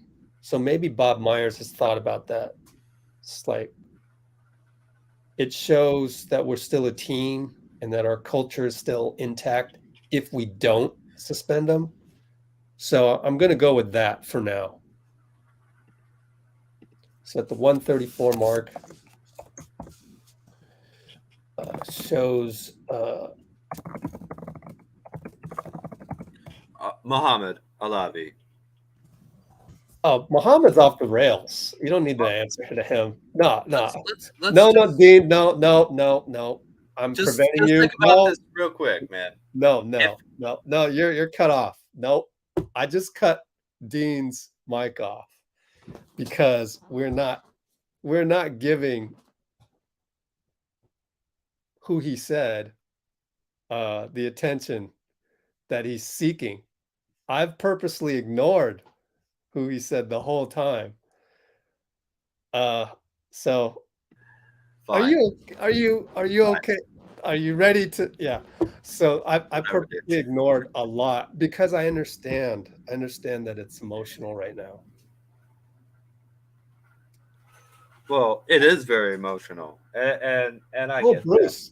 That. Hey, here's Bruce. Bruce, I love you, man. One of our most loyal live chat people. Absolutely. In fact, he's a blue wrench, but I am going to disagree with you, Bruce, because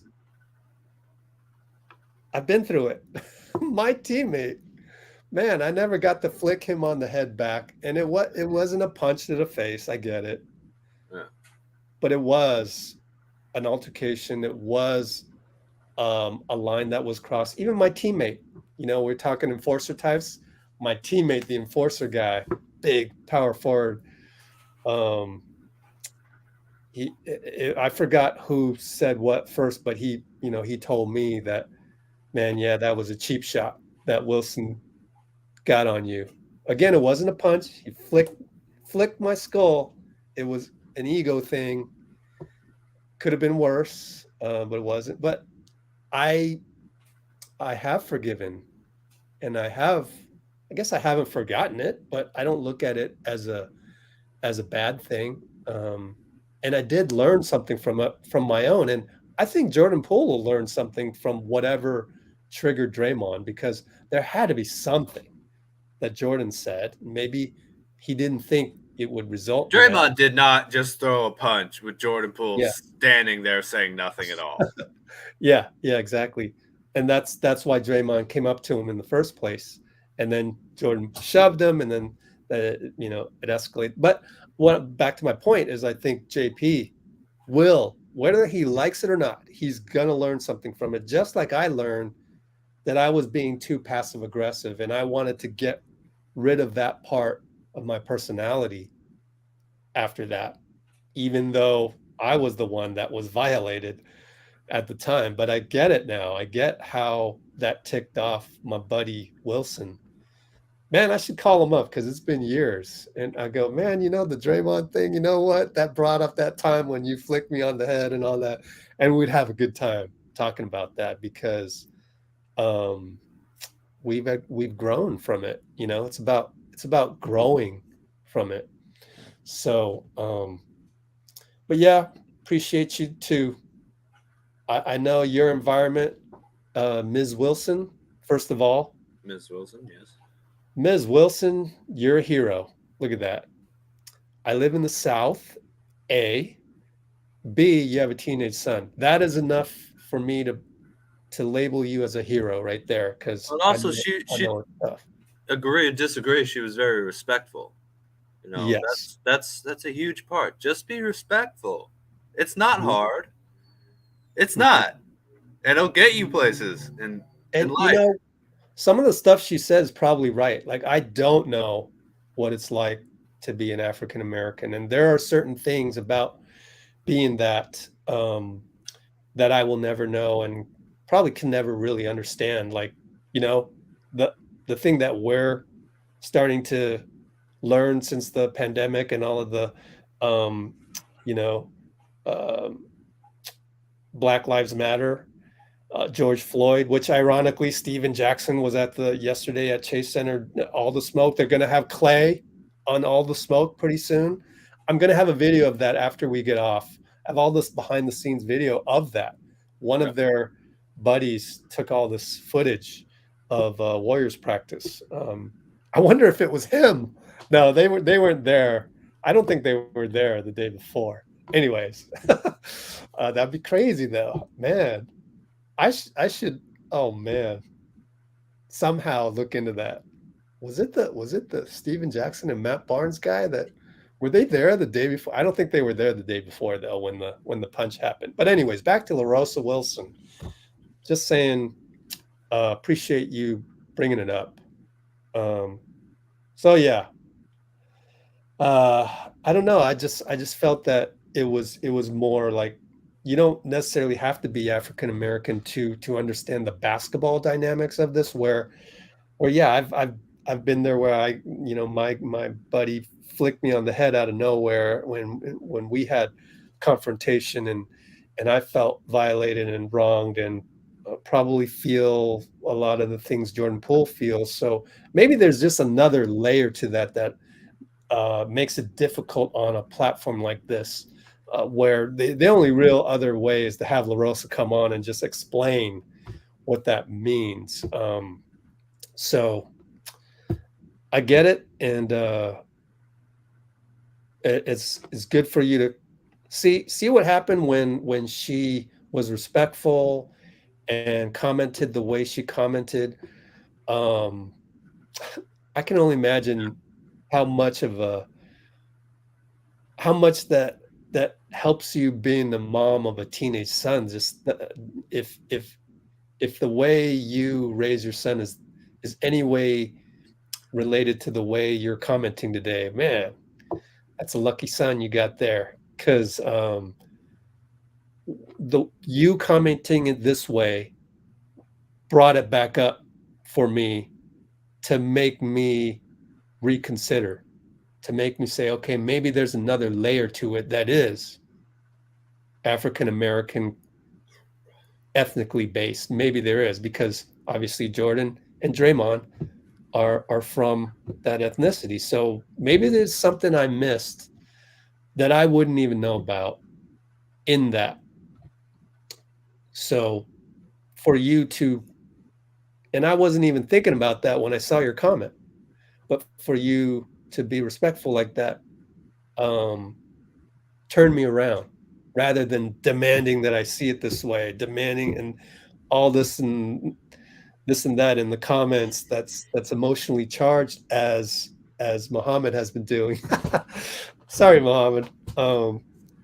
Anyways, good comments, people. All in all, I think that even the comments that are coming through on our channel are probably a lot more readable than those on Twitter. Oh yeah. And so yeah, this Bruce, is and the relationship is tarnished. It may seem that way, but maybe it gets better. Maybe it gets better. You never know. You never know. That's the challenge for everybody involved. I think there's something that we can say is an absolute fact, is that Draymond and Jordan Poole, this is not an abusive relationship based on everything that we've heard for years. I mean, Jordan's been on the team since 2020, right? This is not something where Draymond is constantly verbally, psychologically abusing, Jordan Poole. That's just not what's happening here. This one incident, you want to call it assault, you want to call it a flare up of basketball, whatever side of that, that you fall on.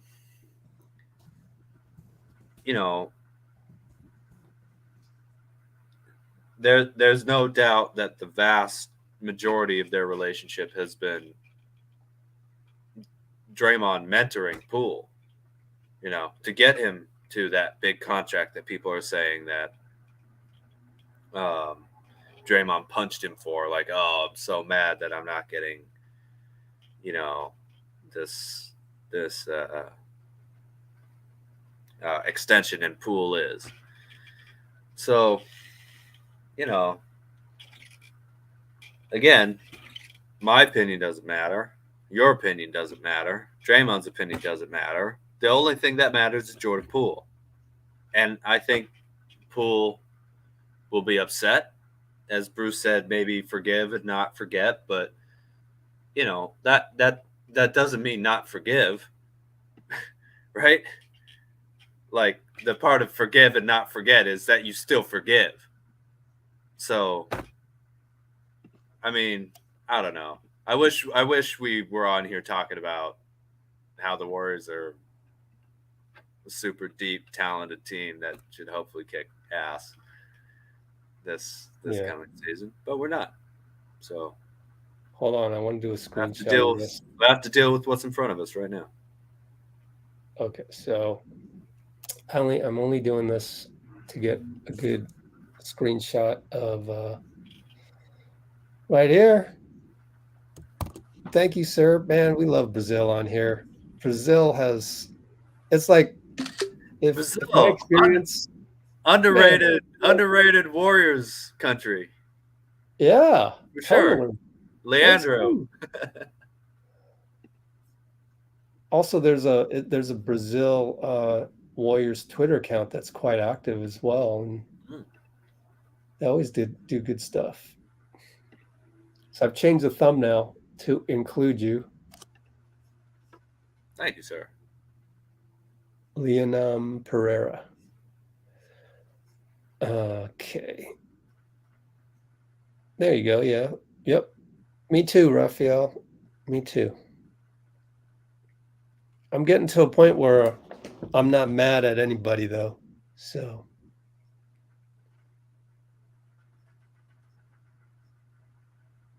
Oh, don't say everything's ruined when the season hasn't even started yet. Look, the next time. I think it's good it happened before the season started. What if this blew up in December like the KD thing? Yeah, that's true. This too. Oh, and speaking of kind of like the landscape of the NBA, I still think we're in a better position than Boston because they lost their. That's interesting. Yeah. If we're comparing, I hate to compare, but comparison's the thief of joy. But when we're talking about negative things, I don't know. Maybe it is the joy. Yeah. Go ahead, though. I think we're better off than Boston. Well,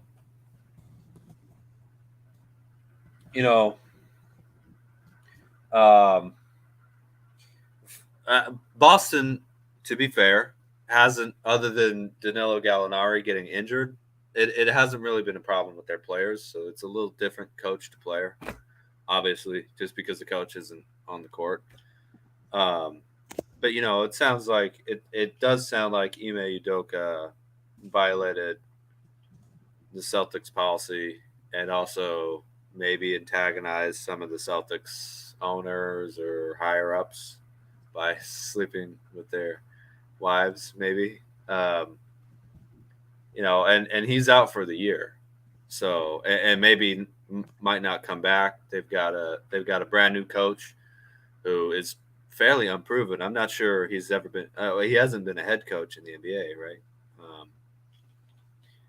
So that's an entirely different thing, and just in the nature of it, and it's really that is something that doesn't have anything to do with basketball coming into effect for the team. This is a basketball fight. It's nothing less than a basketball fight between teammates, but it's nothing more than a basketball fight between teammates. And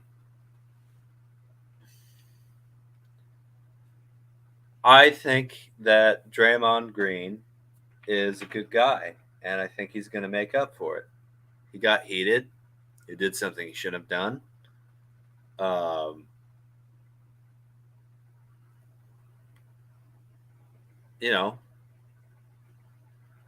Personally,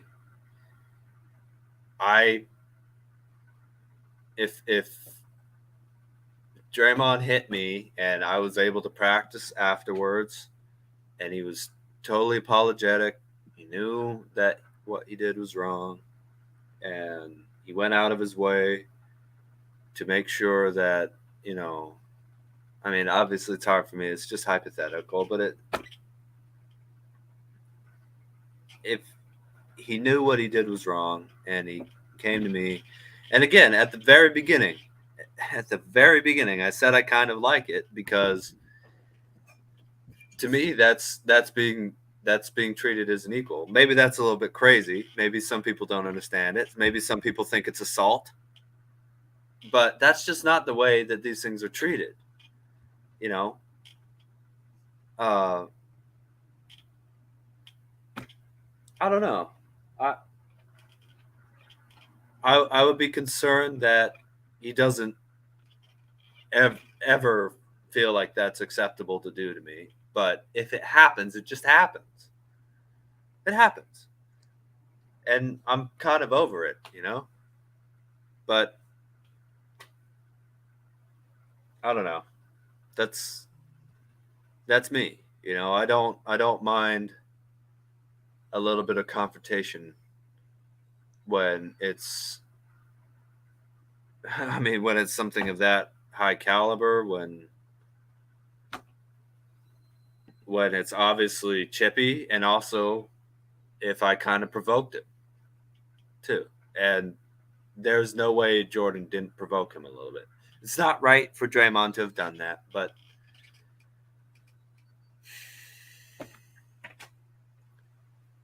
I don't know. Maybe it's just a difference in philosophy. Maybe I'm more old school. Maybe maybe it's a little bit of people's personal experience of someone in power attacking them. A parent, teacher, a co-worker or anything like that. In which case, it is very different than if you're on a court. It just is, right? Someone punching you in the office is just not acceptable in the way where a little altercation on the court is a little bit more acceptable. It's just the nature of athletics, So I understand it, and I appreciate actually that people are this focused on like violence is unacceptable, because that didn't used to be the way that it was. People, way back in the day would tell you to shut up. Actually, they would make fun of you, and there wouldn't be all these people commenting that it's wrong. The people commenting that it was so wrong, they would be the one being attacked. But there's also just a difference when you're doing something athletic and competitive, and especially if you're one of the greatest athletes on earth. Look, Kobe offered. Here's another example of my knowledge of basketball violence. But Kobe offered to fight Shaq. I mean, hell, Shaq might have been naked when he offered to fight him. Seriously, Shaq showed up to practice more than a couple times completely naked, other than his shoes. Which is sexual assault. How do you know all this? Elsewhere, because man, I don't know, because I'm a basketball addict, and that's if Shaq had really hit Kobe. I know Kobe's like the toughest, but if Shaq had really hit Kobe, he probably would have messed him up a little bit. I get that, you're right, Naranja, that Poole wasn't looking to fight and everything. I get that. But we've been talking about this for 2 hours. And I just don't feel it's as serious as some people are making it out to be. It's not nothing, but it's also, these are type A, super competitive guys And Draymond snapped, and he did something wrong. But I guess the biggest thing for me is we can't live in a world with a complete lack of forgiveness for anything. Yep. It's just not healthy. Guys make mistakes. Guys get heated, especially when they're playing sports. I mean, think about football. There's way worse things that happen in football. Just honestly, what's it called? The when you grab someone's helmet and pull their neck. Face mask. Yeah, face mask. That can break someone's neck. I don't know. Everybody splash the like button. Please splash the like button if you don't hate likes us. Compared to 130. Man, 54 likes. Come on. Let's see. We're not trying to downplay it. I just don't want to get extreme. All right, Andrew? Yeah. That's all. This is not good, but it's not a capital offense either, At least talk about that, man. It's just sometimes the extremes are a little extreme.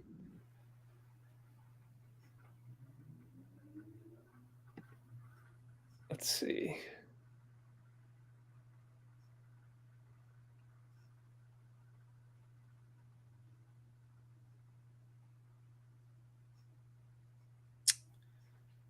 Dray cannot be replaced. Oh, can we talk about? I'm glad someone brought up Wiggins, because yesterday on the radio when JD was talking with Matt Steinmetz, I cannot agree with anything that he says, but one of the things that he said was that Jordan Poole was kind of a replaceable guy, and I'm like, between Jordan Poole and Wiggins, I thought that made me think, there's a lot more Andrew Wiggins types coming through the draft.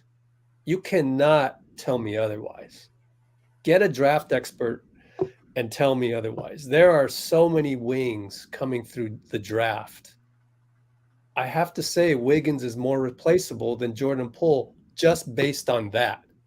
Only based on how replaceable a guy is. So if we want to start doing the comparison thing, which is, by the way, the thief of joy, we shouldn't be talking about this before July. But, people, I think we have to give Jordan Poole the extension because he's the type of player that's more difficult to find out there. It does sound like Jordan Poole is going to get that extension too. It sounds like that's happening, and it's happening before or on the 18th. Like, it doesn't – maybe this changes it, but it seems like he's going to get it. And in terms of – well, Sigmund here has brought up that Poole declined from his regular season and even his playoff statistics – to the finals were obviously Wiggins. No, we don't do that. We look at the Boston series, the 6 games, and that's what we judge them on. Still, Wiggins shot through the roof. Yeah, compared to where he was. And Poole didn't. Jordan Poole. Yeah, maybe not. He started off a little shaky and got a lot better. Yeah, so I understand people saying Wiggins is the second best player on the team after Curry and everything. I also understand you saying that we're going to be able to find another guy who's a good defensive, athletic wing who can rebound. And we're not going to be able to find another guy who can pass, dribble, and shoot. Yeah, like Poole. Easier to find a Wiggins type than it is a Jordan Poole type. I say let's keep them all. Yeah, that's the thing. We're rolling. What's up? Yeah, keep them all. Why can't we keep them all? I don't get that. Like, Tim Kawakami said that our EBITDA, which is our earnings before interest, taxes, depreciation, amortization, basically our net income for for the Warriors is $700 million.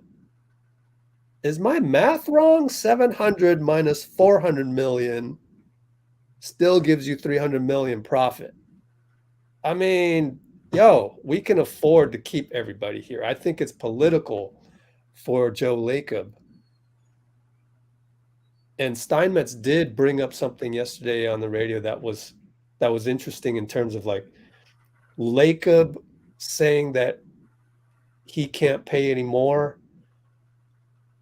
That's come to bite him in the back because of this whole extension thing with Poole, and where we can't keep everybody, and that's why I've been saying the last 3, 4, 5 live streams, Steph, Klay, Draymond, and Wiggins, and also Poole, but not really Poole because he's going to get paid soon.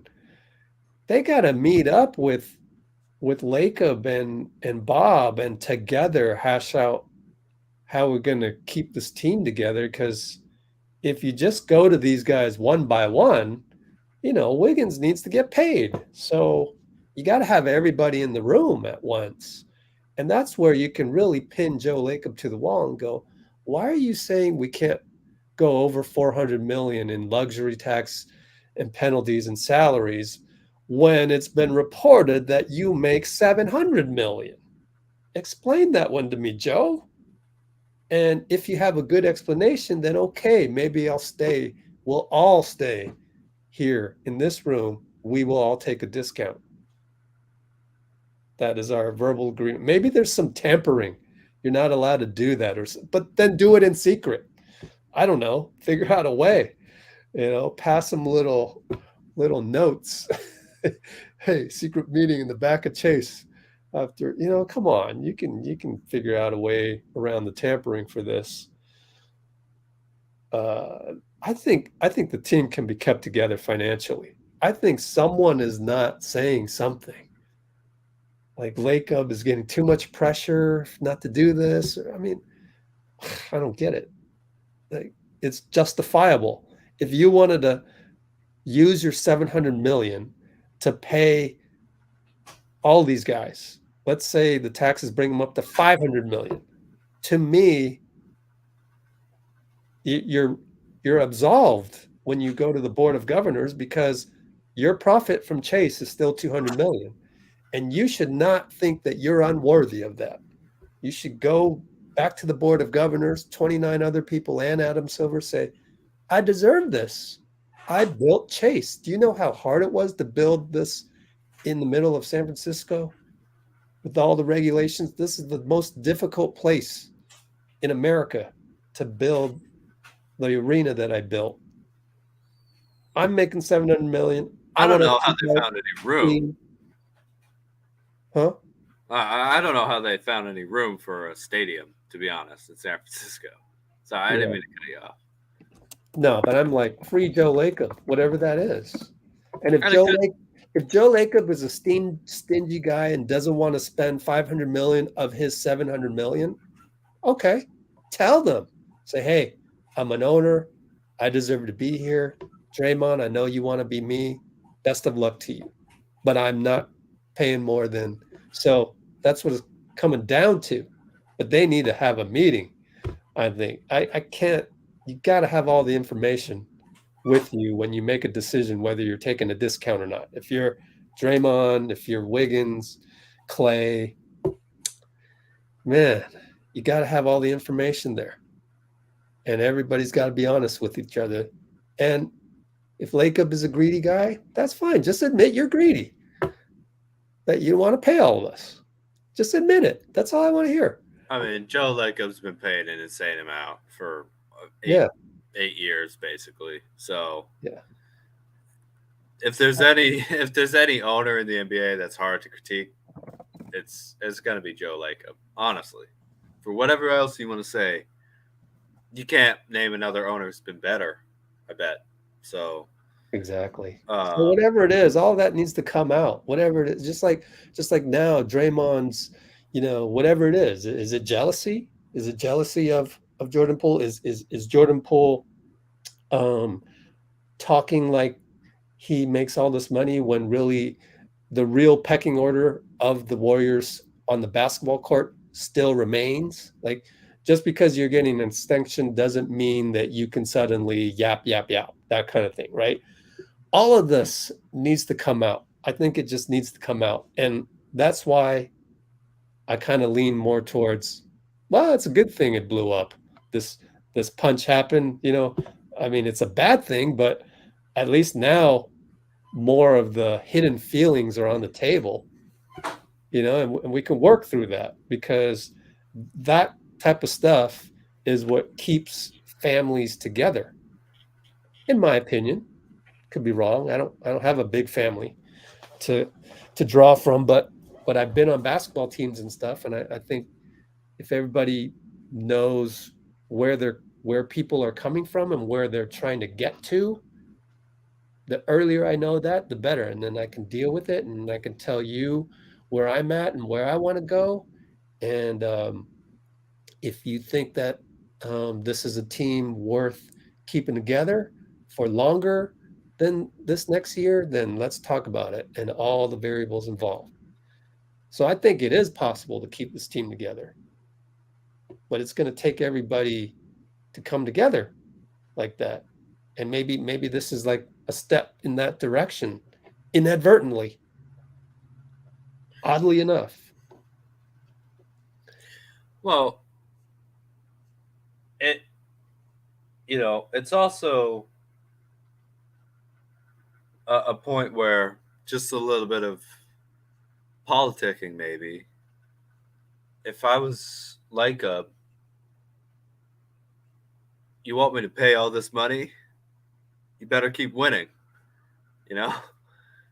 So we don't have to deal with this if we're in the front office until the end of the year, until next offseason anyway. Good point. So, other than Poole. So good point.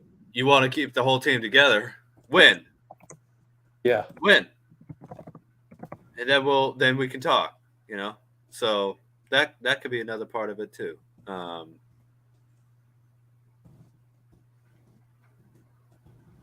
That's a good point. But I've added that to the description, which, by the way, the description has a bunch of timestamps that are not going to work during the live stream, but after we're done with the live stream, then you can use the timestamps. Okay. Lewis Draymond is an absolute defensive genius, okay? He can guard 5 through 1. You cannot replace him. No offense. I like to think that if I had 4 other NBA level talents that I could be a pretty good passer too. But defensively, there's no one in the NBA who can replace what Draymond does. Much less be able to do that, rebound the ball, push it up the court, and make the right read over and over and over and over and over again. I mean, the dude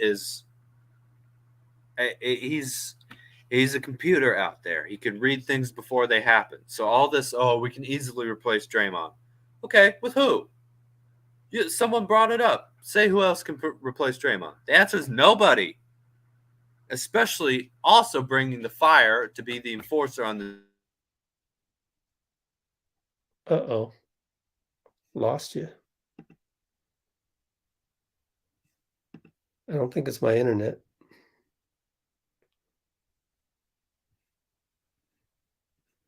Uh-oh. Lost you, Dean. All right, we'll go back to this then. Yeah, I would have to agree that I don't know what the comment is, because I'm trying to go through the comments one by one. And Draymond is, I think, which is kind of funny. Dean thinks Bill Russell is the greatest defender of all time. I think it's Draymond. But I can't really even make that comparison because I never saw Bill Russell play. I think Dean has a time machine, because somehow he knows that Shaq showed up naked to fight Kobe or something like that. He knows that Latrell Sprewell threw soup. He knows that what else did he bring up today? Funny stuff. But anyways, he must have a time machine to be able to go back and just see all these see all this, all these little incidents.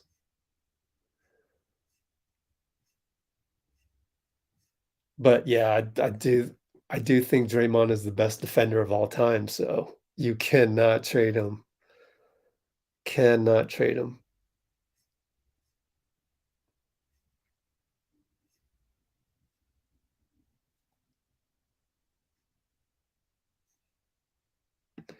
Rolling with the reason tweets.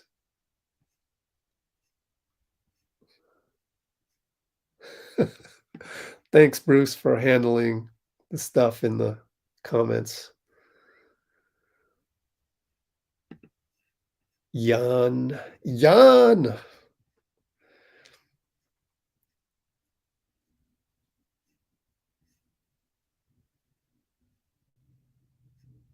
Let's see. Oh, there's Dean. Hey. Hey, computer died. Sorry about that. Oh, no worries. Oh, Dennis Rodman and the Bulls. Yeah. That might be look, I don't know, man. I'm kind of already tired about talking about Draymond punching Poole. Yeah, we can talk about other stuff. It happens. Sorry. I hate to tell you guys this, but somebody's going to punch somebody else again. Hopefully not on the Warriors. You know? I don't know. I think it's got to happen at least once per season. At least once per season that you may not know about in the NBA. Someone on some team, once per season, there's an altercation like this where a punch is thrown somewhere, I would guess. Of course, I don't really, I'm just trying to put it all in perspective for everybody here. But yeah, it happened to two of the 6 most important people on our team here. So everyone's really charged up about it. Yeah, absolutely. And they had the right to be, I understand that. It's also a little bit of an opportunity for people who hate the Warriors to try and tear us down, though. Oh, Lewis, we don't have to go punch LaMelo. He's already hurt. That's kind of mean, man. But people are Brianna. Yeah, people are praying for a downfall rather than wanting to beat us just in basketball. Which is, wouldn't you want to just beat us on the court? Like, you don't need to blow the team up. Whatever. I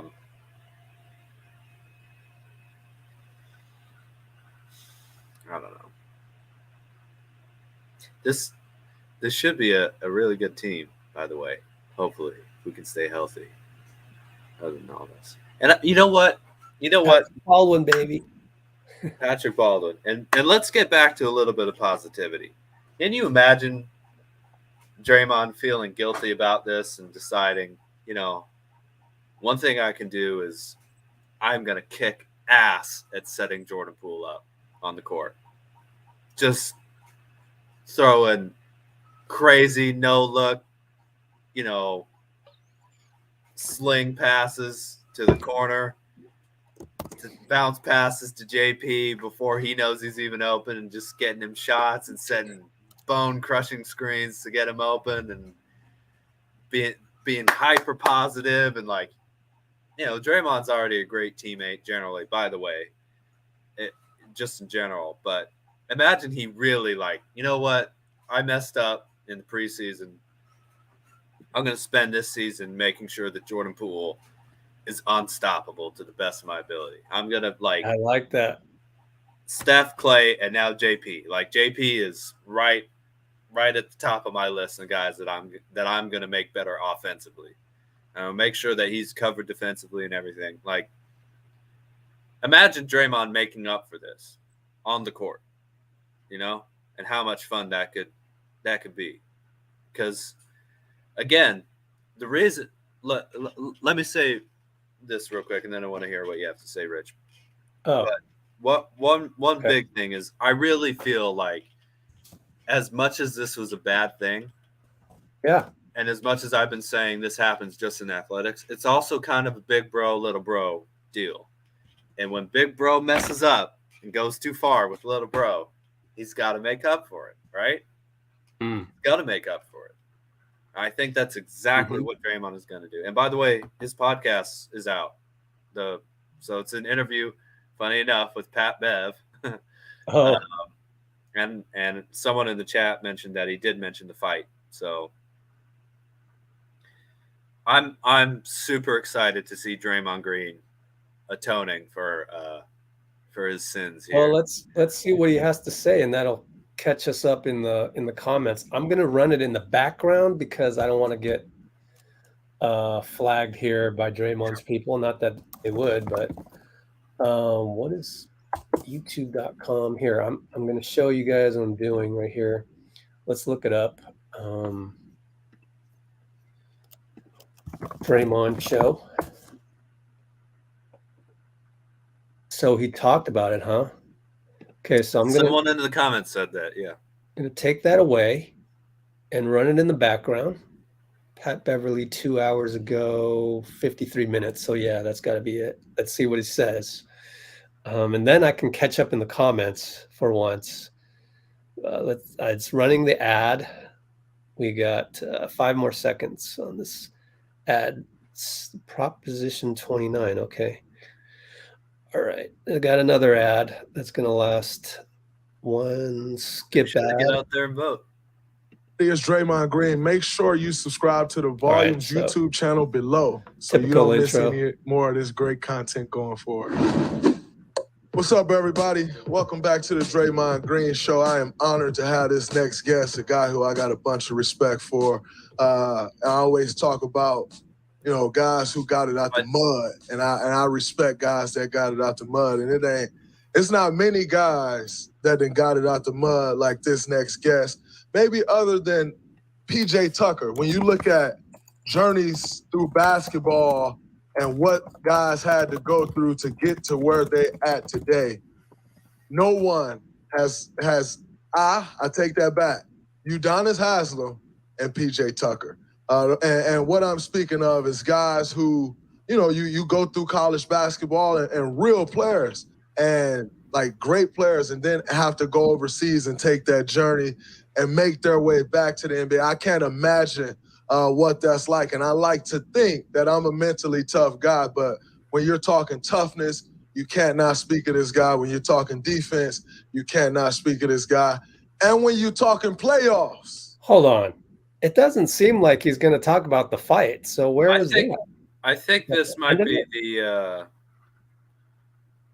well, I mean, I haven't obviously been on here. I haven't listened to the podcast. But if this is only the interview with Pat Bev, it might be a different part. Oh, here's the end of it. Here. Let's go here. It's never late. Although, give him a little crap, he was late for the show. But obviously, he was with the team. We got an ad. With moderate to severe Crohn. 3, 2, 1, skip ad. Nonetheless, he had to run to his bus. But my question was, how did Russell Westbrook showing up at his press conference impact him? And the answer cut out, and I wish we could have got the full answer. Maybe one day we will get the full answer. But let's go faster here. How did that impact him? Because one thing, and Russ catches a lot of flack, one thing I always heard about him from just about anybody that has ever played with him is he one of the best teammates they've ever had. And him showing up to that press conference that when Patrick Beverly was introduced, it says a lot about Russ, the basketball player, but it says more about Russell Westbrook, the man that is constantly disrespected. But it says more about the man. You're talking to a guy who I think their beef first originated when Pat Bev went for the steal and he's calling timeout and Russ hurt his knee. So in the constant battles. Got 5 minutes left, so 2.5 minutes left. They're saying Russ is going to get traded. And what does Pat Bev coming to the Lakers now mean? 2 times playback speed here. Press conference. I know most people will ignore that. I know most media will ignore that. But the new media, we won't ignore that. That's incredible. It says everything that it should about Russell Westbrook. And so I just wanted to hear what that did for Pat Bev. So you'll get a snippet of it. We got a snippet of it. He had to run, but it was great. I have this line. You meet your hero in life. Like, yeah, Roland, I think definitely Draymond will have Poole on the podcast. If you have a hero, absolutely. If you have a hero and you meet them and say it could be a bad day. Like, they could be the nicest person in the world. They could always be willing to speak or sign an autograph. And that day, when I'm with my kids, I try not to sign autographs. I feel like I'm away from them all the time. I'm not all the time, but when I'm on the road or anywhere you go, it's like, people want your attention. But for me, when I'm with my kids, I want to give my kids all of my attention. And I don't think it's fair for them for me to have to answer to other things because of who I am. Like, no, they deserve time with their dad, and so I'm going to give them that. However, what I have to understand is one of my biggest pet peeves is when you meet your hero and they're not really a hero. And what do I mean by that? Like, they don't give you that feeling that you thought you would get if you ever met your hero. They don't show you the attention that you would have wanted. And I can honestly say sometimes it's very situational. But I said all of that to say it's when you meet someone, or in this case I didn't meet Pat Bear, but having the opportunity to talk to Pat Bear, and they are exactly what you've grown to believe they are, or even more than that, is absolutely incredible. And what I just had the honor and pleasure of listening to, what you all just had the honor and pleasure of listening to, I hope you appreciated it, and I hope you really took everything away from it. And this interview is for more than just basketball players. This interview is for somebody who hungry. This segment of the show, this is for somebody who down on their luck and don't really know if it's possible to get back up. Because what you just witnessed is a guy who, again, had a baby freshman year, had another baby second year, on his way getting kicked out of school, don't get a call, making ends meet, gets a call to go to second division in Ukraine. 2 years before that guy was averaging 38 points a game in Chicago. Chicago is real basketball. This isn't like he was playing in the middle of nowhere. This is Chicago, Illinois, a hotbed for basketball. You're talking Isaiah Thomas, Antoine Walker, Anthony Davis. Kevin Garnett went to his last year of high school in Chicago. And the list goes on and on and on. Shannon Brown. The list, and you're just talking great hoopers. Like, Sharon Collins was incredible. Jacob Fuller, incredible. Like, when you're talking hoopers, Chicago has hoopers. This man was averaging 38 points a game just 2 years before that. He's in the second division in Ukraine. The mental toughness that you have to go through that, to get through that, to then get here, and then get all the way where he is. Over the years, I'll continue to gain more and more respect for Pat Bear. And after this interview, I have even more respect. Just his grind, his hustle. And I'll tell you what, with what he brings to the team and what the energy that he brings and how him and Russ' energy is going to match up. And with Bron and AD, like I said before, I'm not counting the Lakers out. You'd be crazy if you count them out. But man, thanks to Pat Bear for giving us that gold that he just gave us. I hope everyone enjoyed it. Listen to it again, and listen to it again. Take it to your job. If you're in leadership position at your job, give an assignment to those that you're leading. And that's to listen to that, because it was absolutely amazing. You can't get that many places, but you can't get it here on the Draymond Green Show. Thanks to Pat Bear. That's a wrap on this episode. All right. So who said that Draymond talked about the punch in the punch? It's not there. Someone in the comments needs to explain. Sorry. That was a good. Not you. Was it you? No, I didn't type it and then talk about myself as someone else. We just wasted 4 or 5 minutes right there of our live stream. We gotta listen to Draymond, man. That's all good. I guess so. It was good to pick up the little nugget that he doesn't like to do the autographs when his kids are around him. So yeah, fair. Autographs are kind of messed up. It's mostly people just trying to make money, acting like they're fans. They go around and I don't know. If I met a basketball player or a musician or something, like, I would want to talk to him for a couple minutes rather than like, hey, sign your name here so I can sell this off tomorrow. I don't know. So, what's up, DJ? Like, that'd be a lot more cool than I don't know. Just be cool with the famous people if you meet any of them. You don't need an autograph. Get a photo. That's enough proof. Yeah, I've never understood that. Yeah. That's just making money. It's selling the autograph a lot of times. I mean, I get it if you get like, hey, can I get an autograph to give to my kid to prove that, like, you said something to him. But that's more of a message than an autograph. I don't know. Maybe he'd punch me in the face for saying something like that. But I don't think so. I think he's a good guy,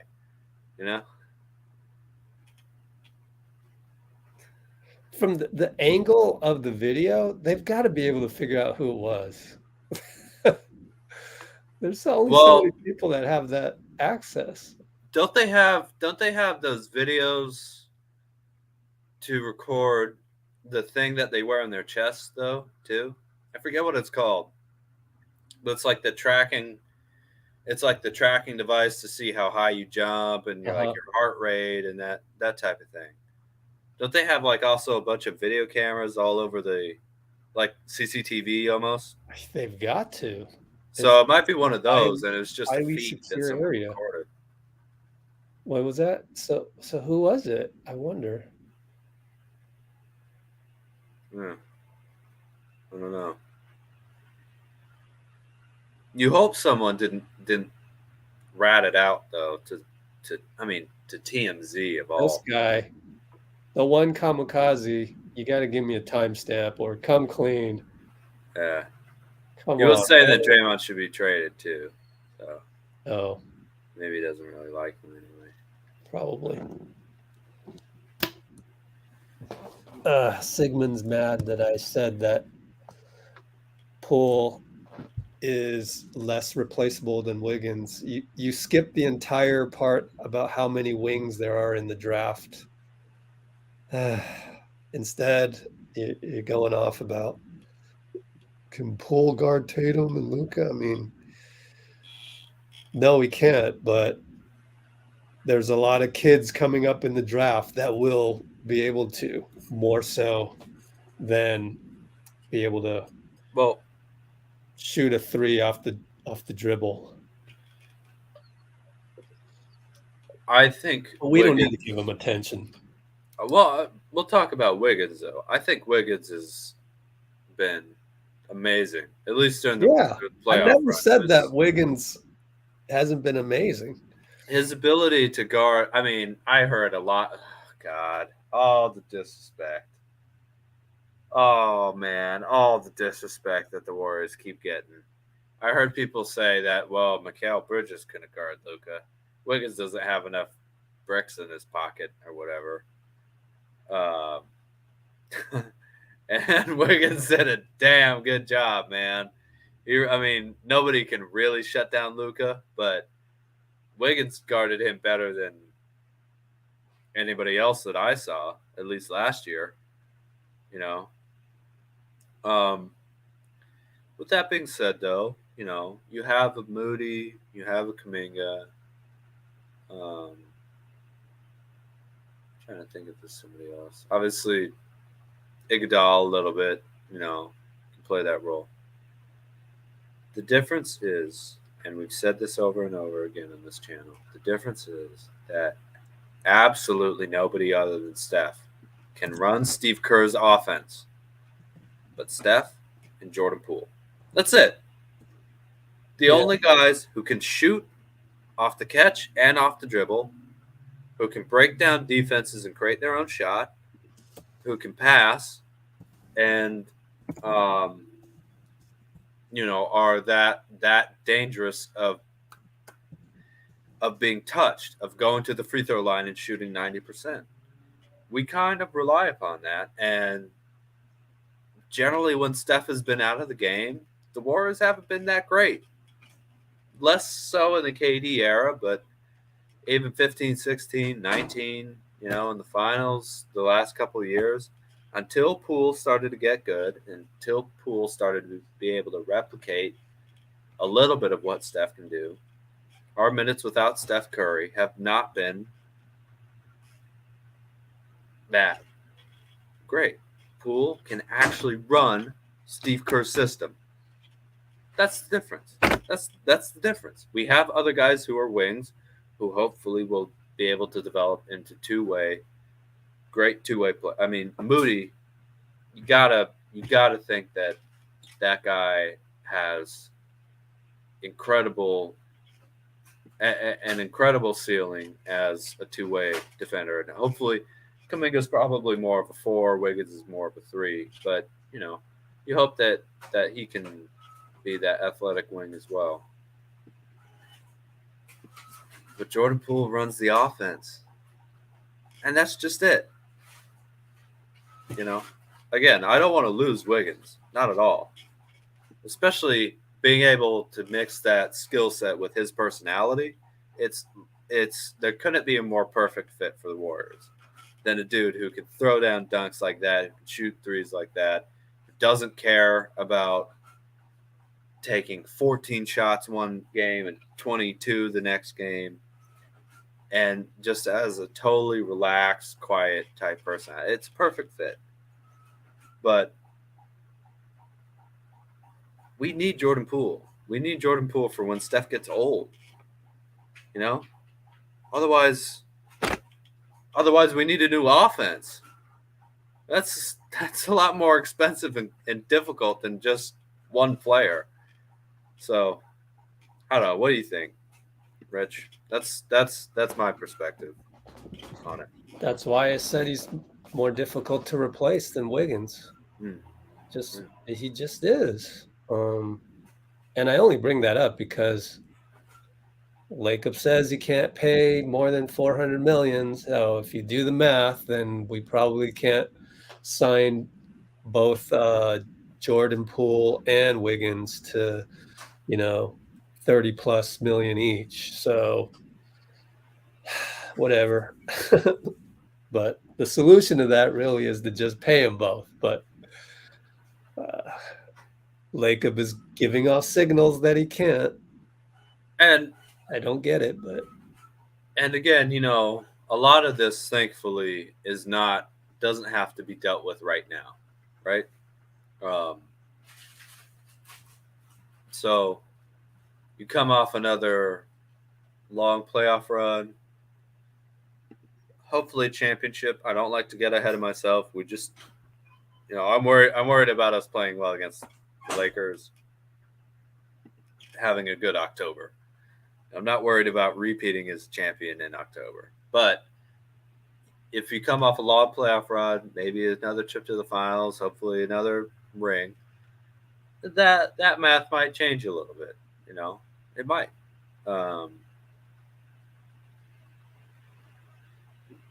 I think, punch and all, you have to keep Draymond and you have to keep Poole.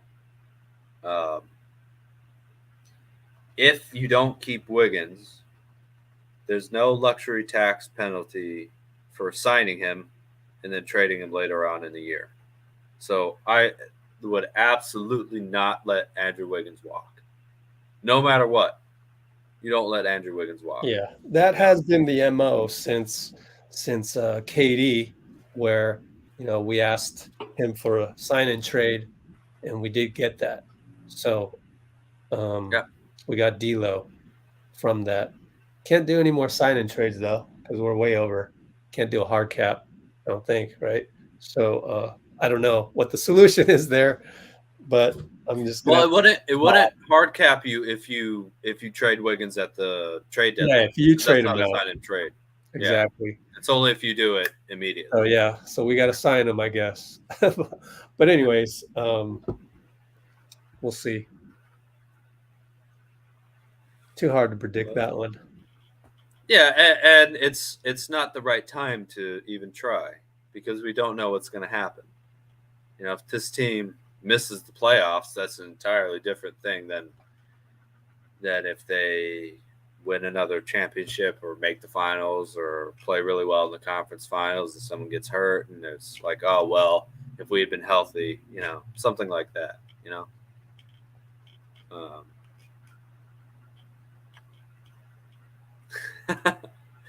Steph and Klay humbled him in three-point shooting, and then Dray humbled him in practice. It's a little bit messed up, but it's kind of funny.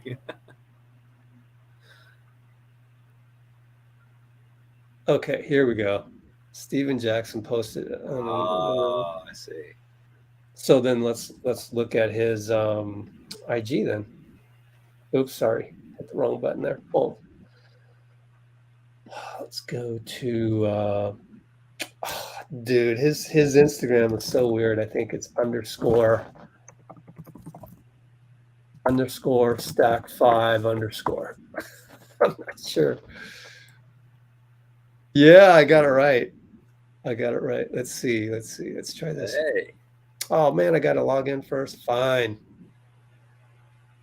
Let me go back here. Yeah, don't show it to the public. Well, DL, luxury tax is not always going to be an issue because eventually Steph Curry is going to retire and Warriors are probably going to suck a little bit. Just a guess.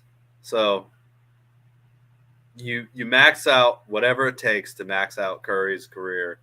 Keep the big three together with Curry until Curry's done, which I'm hoping is no sooner than 2029.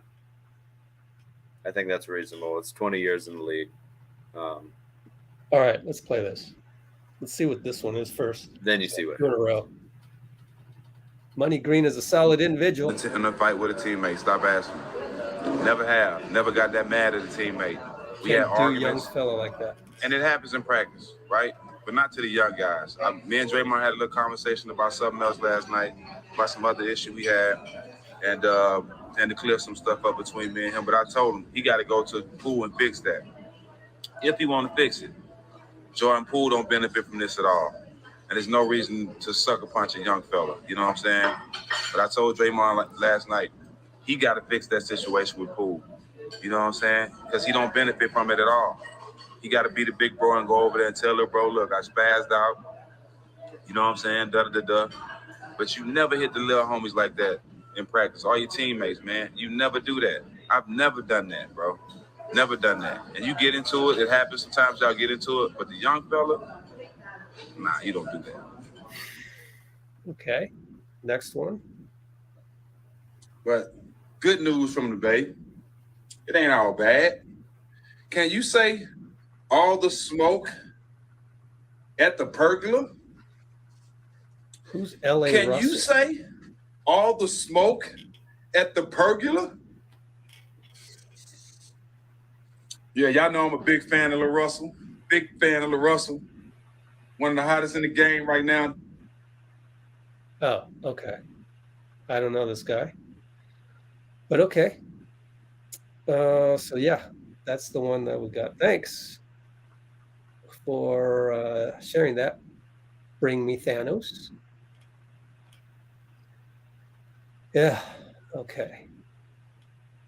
Catching up on the comments here. Oh gosh.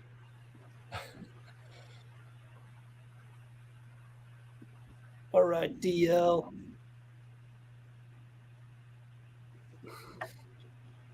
So you could have your Klay Station on Twitch. It's a great name, by the way.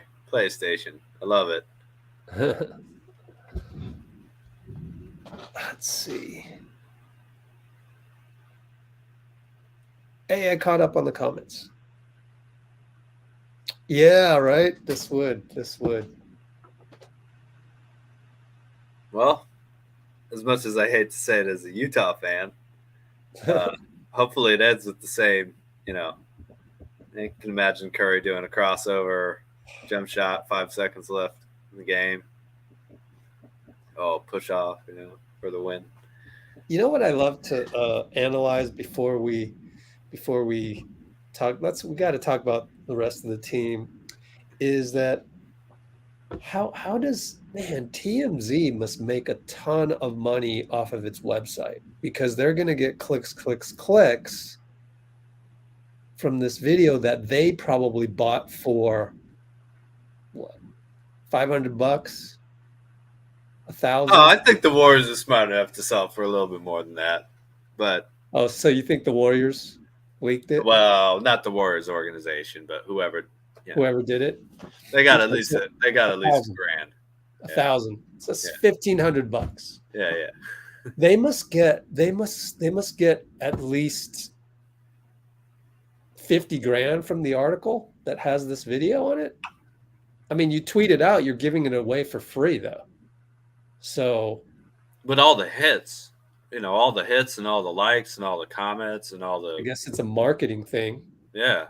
Spread the word of TMZ, but I don't okay, yeah. I think $1,000 to get what their page is going to get hit, probably 50,000. That's my guess. Well, they got 509,125 views based on this video that I watched. Yeah, more than that now. Yeah, it's 550,000 now. It's only been a day. But it's on Twitter. No, I watched it on YouTube. Oh, at TMZ? Yeah, TMZ Sports. Okay. That was only in a couple hours. So I think if you get 1 million, it's probably around, I think, a couple grand. So they're already, yeah. Okay. That's smart for them. But this is also the group of people who, the paparazzi, they're not the most ethical. Have you seen the movie Nightcrawler? No, I haven't. with who is it, guys? What's his name? Jake Gyllenhaal. Oh my gosh, what a movie! You got to see that. Nightcrawler. So it's this guy that basically films traffic crashes in LA. It's like a big thing. And then, yeah, then he starts being on the scene of different newsworthy kind of tragic events. And it just, yeah, wow. The character development of this guy that just becomes more and more successful of it's like how I used to be trying to get the next, except he monetized it way better than I did, to be at the next, whatever practice where I always go back to the Klay shooting around in Denver last year thing, which made me kind of want to stop doing that because people will never be satisfied. And it's like, man, I'll never really actually be appreciated for how hard it was to get this live stream. And but Jake Gyllenhaal in that movie figured it out. But the subject matter was so dark, Let me go figure out how to film the next, crash scene. Let me figure out how to, and not to give it away, spoiler warning, but he had to tap into the police radio and all that. It's just, man. So to go through all that trouble just to get the shot, talking about TMZ and stuff. Okay, we should talk about the rest of the Warriors. So the 241 mark, we finally. Yeah, finally. Yeah. God. I got to do a video of PBJ because, man, his shot is so noticeably smooth and pure. It's just like, wow. It just, to me, as a basketball purist, yeah, it just really grabs my attention. It doesn't for me for other guys, even Jordan Poole, like he shoots a little, if it was younger me, competitive me, playing a whole ton of pickup ball and playing in Asian leagues and Filipino tournaments and the Japanese league up here in Northern California, I'd be critical of his shot. It's like too low. I don't really. Jordan Poole's shot release to me isn't a quote unquote thing of beauty, whereas it is with Steph, Klay, and Patrick Baldwin Jr. That's just me, but I'm speaking from like a analytical basketball dude, a gym rat type guy that. Yeah, I wonder if attention to that. I wonder if Poole's is almost designed more to maximize just how fast he can get it off. More than anything else. Yeah, I'm not blaming anything about his shot release. Actually, I'm just saying I like Patrick Baldwin's better. Yeah, and Baldwin often look at right, and Baldwin often kicks out his right, his right foot a lot. Mm-hmm. Like he'll sort of jump off too, and then kick out the right and land on his left foot. Mm-hmm. There's a little bit of fadeaway there. It feels like on most of his jumpers that I've noticed, which is interesting. Right, excuse me. So, and just the release point, man, it's like him, Chet Holmgren, before he got injured, obviously, Wenbanyama, who he's got a nice stroke too. He's got an 8-foot wingspan too, man. Yeah, that's unfair. Yeah. So that means one arm is 4 feet long. Talk about that, right? We should talk about tank season, right? Everyone's trying to tank. Jazz might get a pretty high.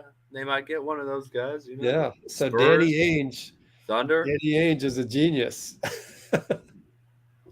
I was very critical because I thought, we didn't really get the return back for Mitchell. The Jazz didn't get the return back for Mitchell that that maybe I thought they could get. But if you can get either Wenbanyama or Scoot Henderson, that's an incredible pickup, and I like both of those guys a lot. Yeah, it was a great game between. I missed it. I missed the game. I wanted to see it, but I missed it. Well, I just watched 7-minute or so long highlights during my lunch break work. But what time is your lunch break? 3 a.m, or how does that work? No, I got off about 2 a.m. Oh, you get okay, yeah. It's about 9:30. Okay, I'm checking my Twitter timeline here to see if there's anything interesting coming through. This is the most exciting tanking has ever been. That might be true. This might be the deepest that the NBA has been, at least since there were more than 8-9 teams. I know back there's another time travel one, but the Lakers I think made the conference finals in 1960 and then drafted Jerry West with the number 2 pick or something like that. But since it's been like double-digit teams, I think this is the deepest the NBA has ever been. So cool. Even for a team like the Thunder. Wait, what did you compare that against? Oh, the late 50s, early 60s when it was 8-9 teams. And, if you missed the playoff or like you could make a pretty high level playoffs and still get like a lottery pick. Other than that,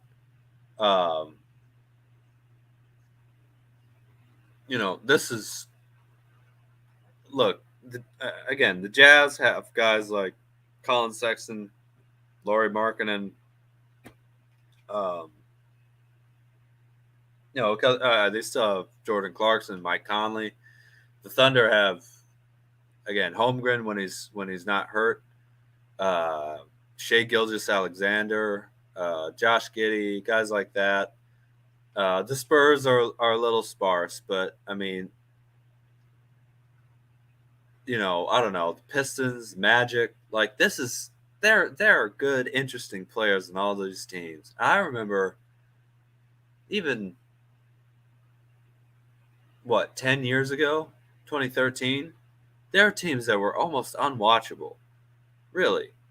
It's not, this is the rare moment in NBA history where every single team that you watch has some interesting player on that team. If they're not hurt. It's unbelievable. Like it. It's unbelievable. And the Warriors got 10. We really do. We really have at least 10 players that ought to be really fun to watch. Glad you brought that up. All right.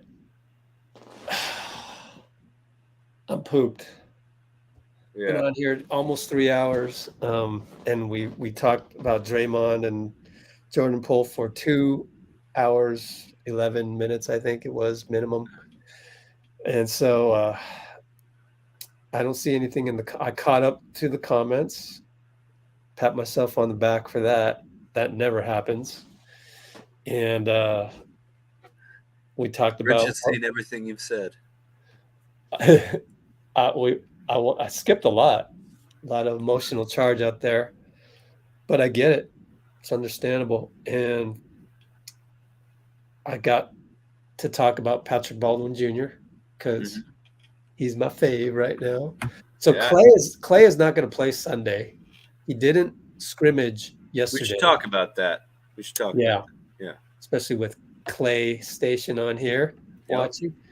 Yeah, go ahead and talk about that. Well, it sounds like a big thing is thankfully not anything to do with his with any injury or with anything really physical, which is good. It's not that his Achilles is feeling stiff or that he's having problems in his knee or anything like that. So That's, thankfully, that's a good sign. While you say that, I'm going to pull up video of Klay. I gotta say, real quick, I'm a little disappointed that as soon as we stopped talking about Draymond's punch, there haven't been like any comments. Like, come on, man. About other stuff, yeah. Yeah, like, you're only here for the drama, huh? Here's Klay driving that boat. Yeah, with Steven Jackson and Barnes. You think he lost his hat? Did he lose another hat? No, he doesn't have a hat. The hardest look you'll ever see, barefoot. Yeah. Why would he not be? It's Klay. Exactly. What else we got here? Oh, here's them meeting Jordan Poole. I'm going to click out of that because of the music.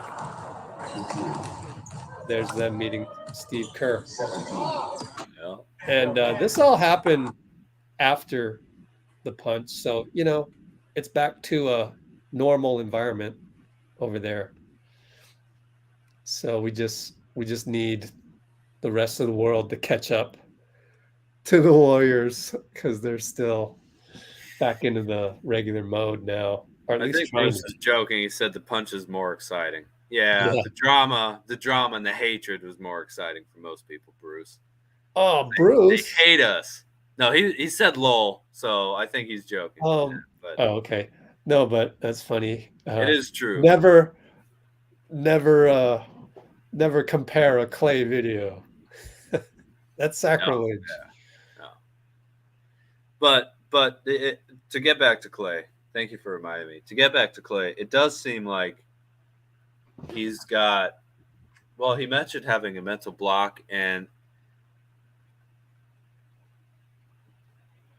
I wonder if it's something like also that there was such an intense emotional investment with getting back, playing with Steph again, finishing off the season. Klay didn't miss a game other than rest for back-to-backs. He didn't miss a game with any other injury as soon as he came back, And I wonder if he's almost like, if that got him through the season, and as soon as the season was over, he was like, oh my God, I gotta, like he came, it suddenly hit him, just being,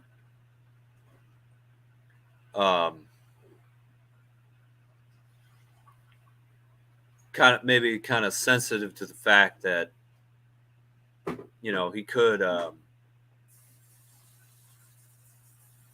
get hurt again or whatever. I don't know. It just felt like he had blocked out any fear of that. And then as soon as the off season happened, it kind of washed over him or something like that, And I get the idea of I'm not risking another injury unless the games count. Sorry.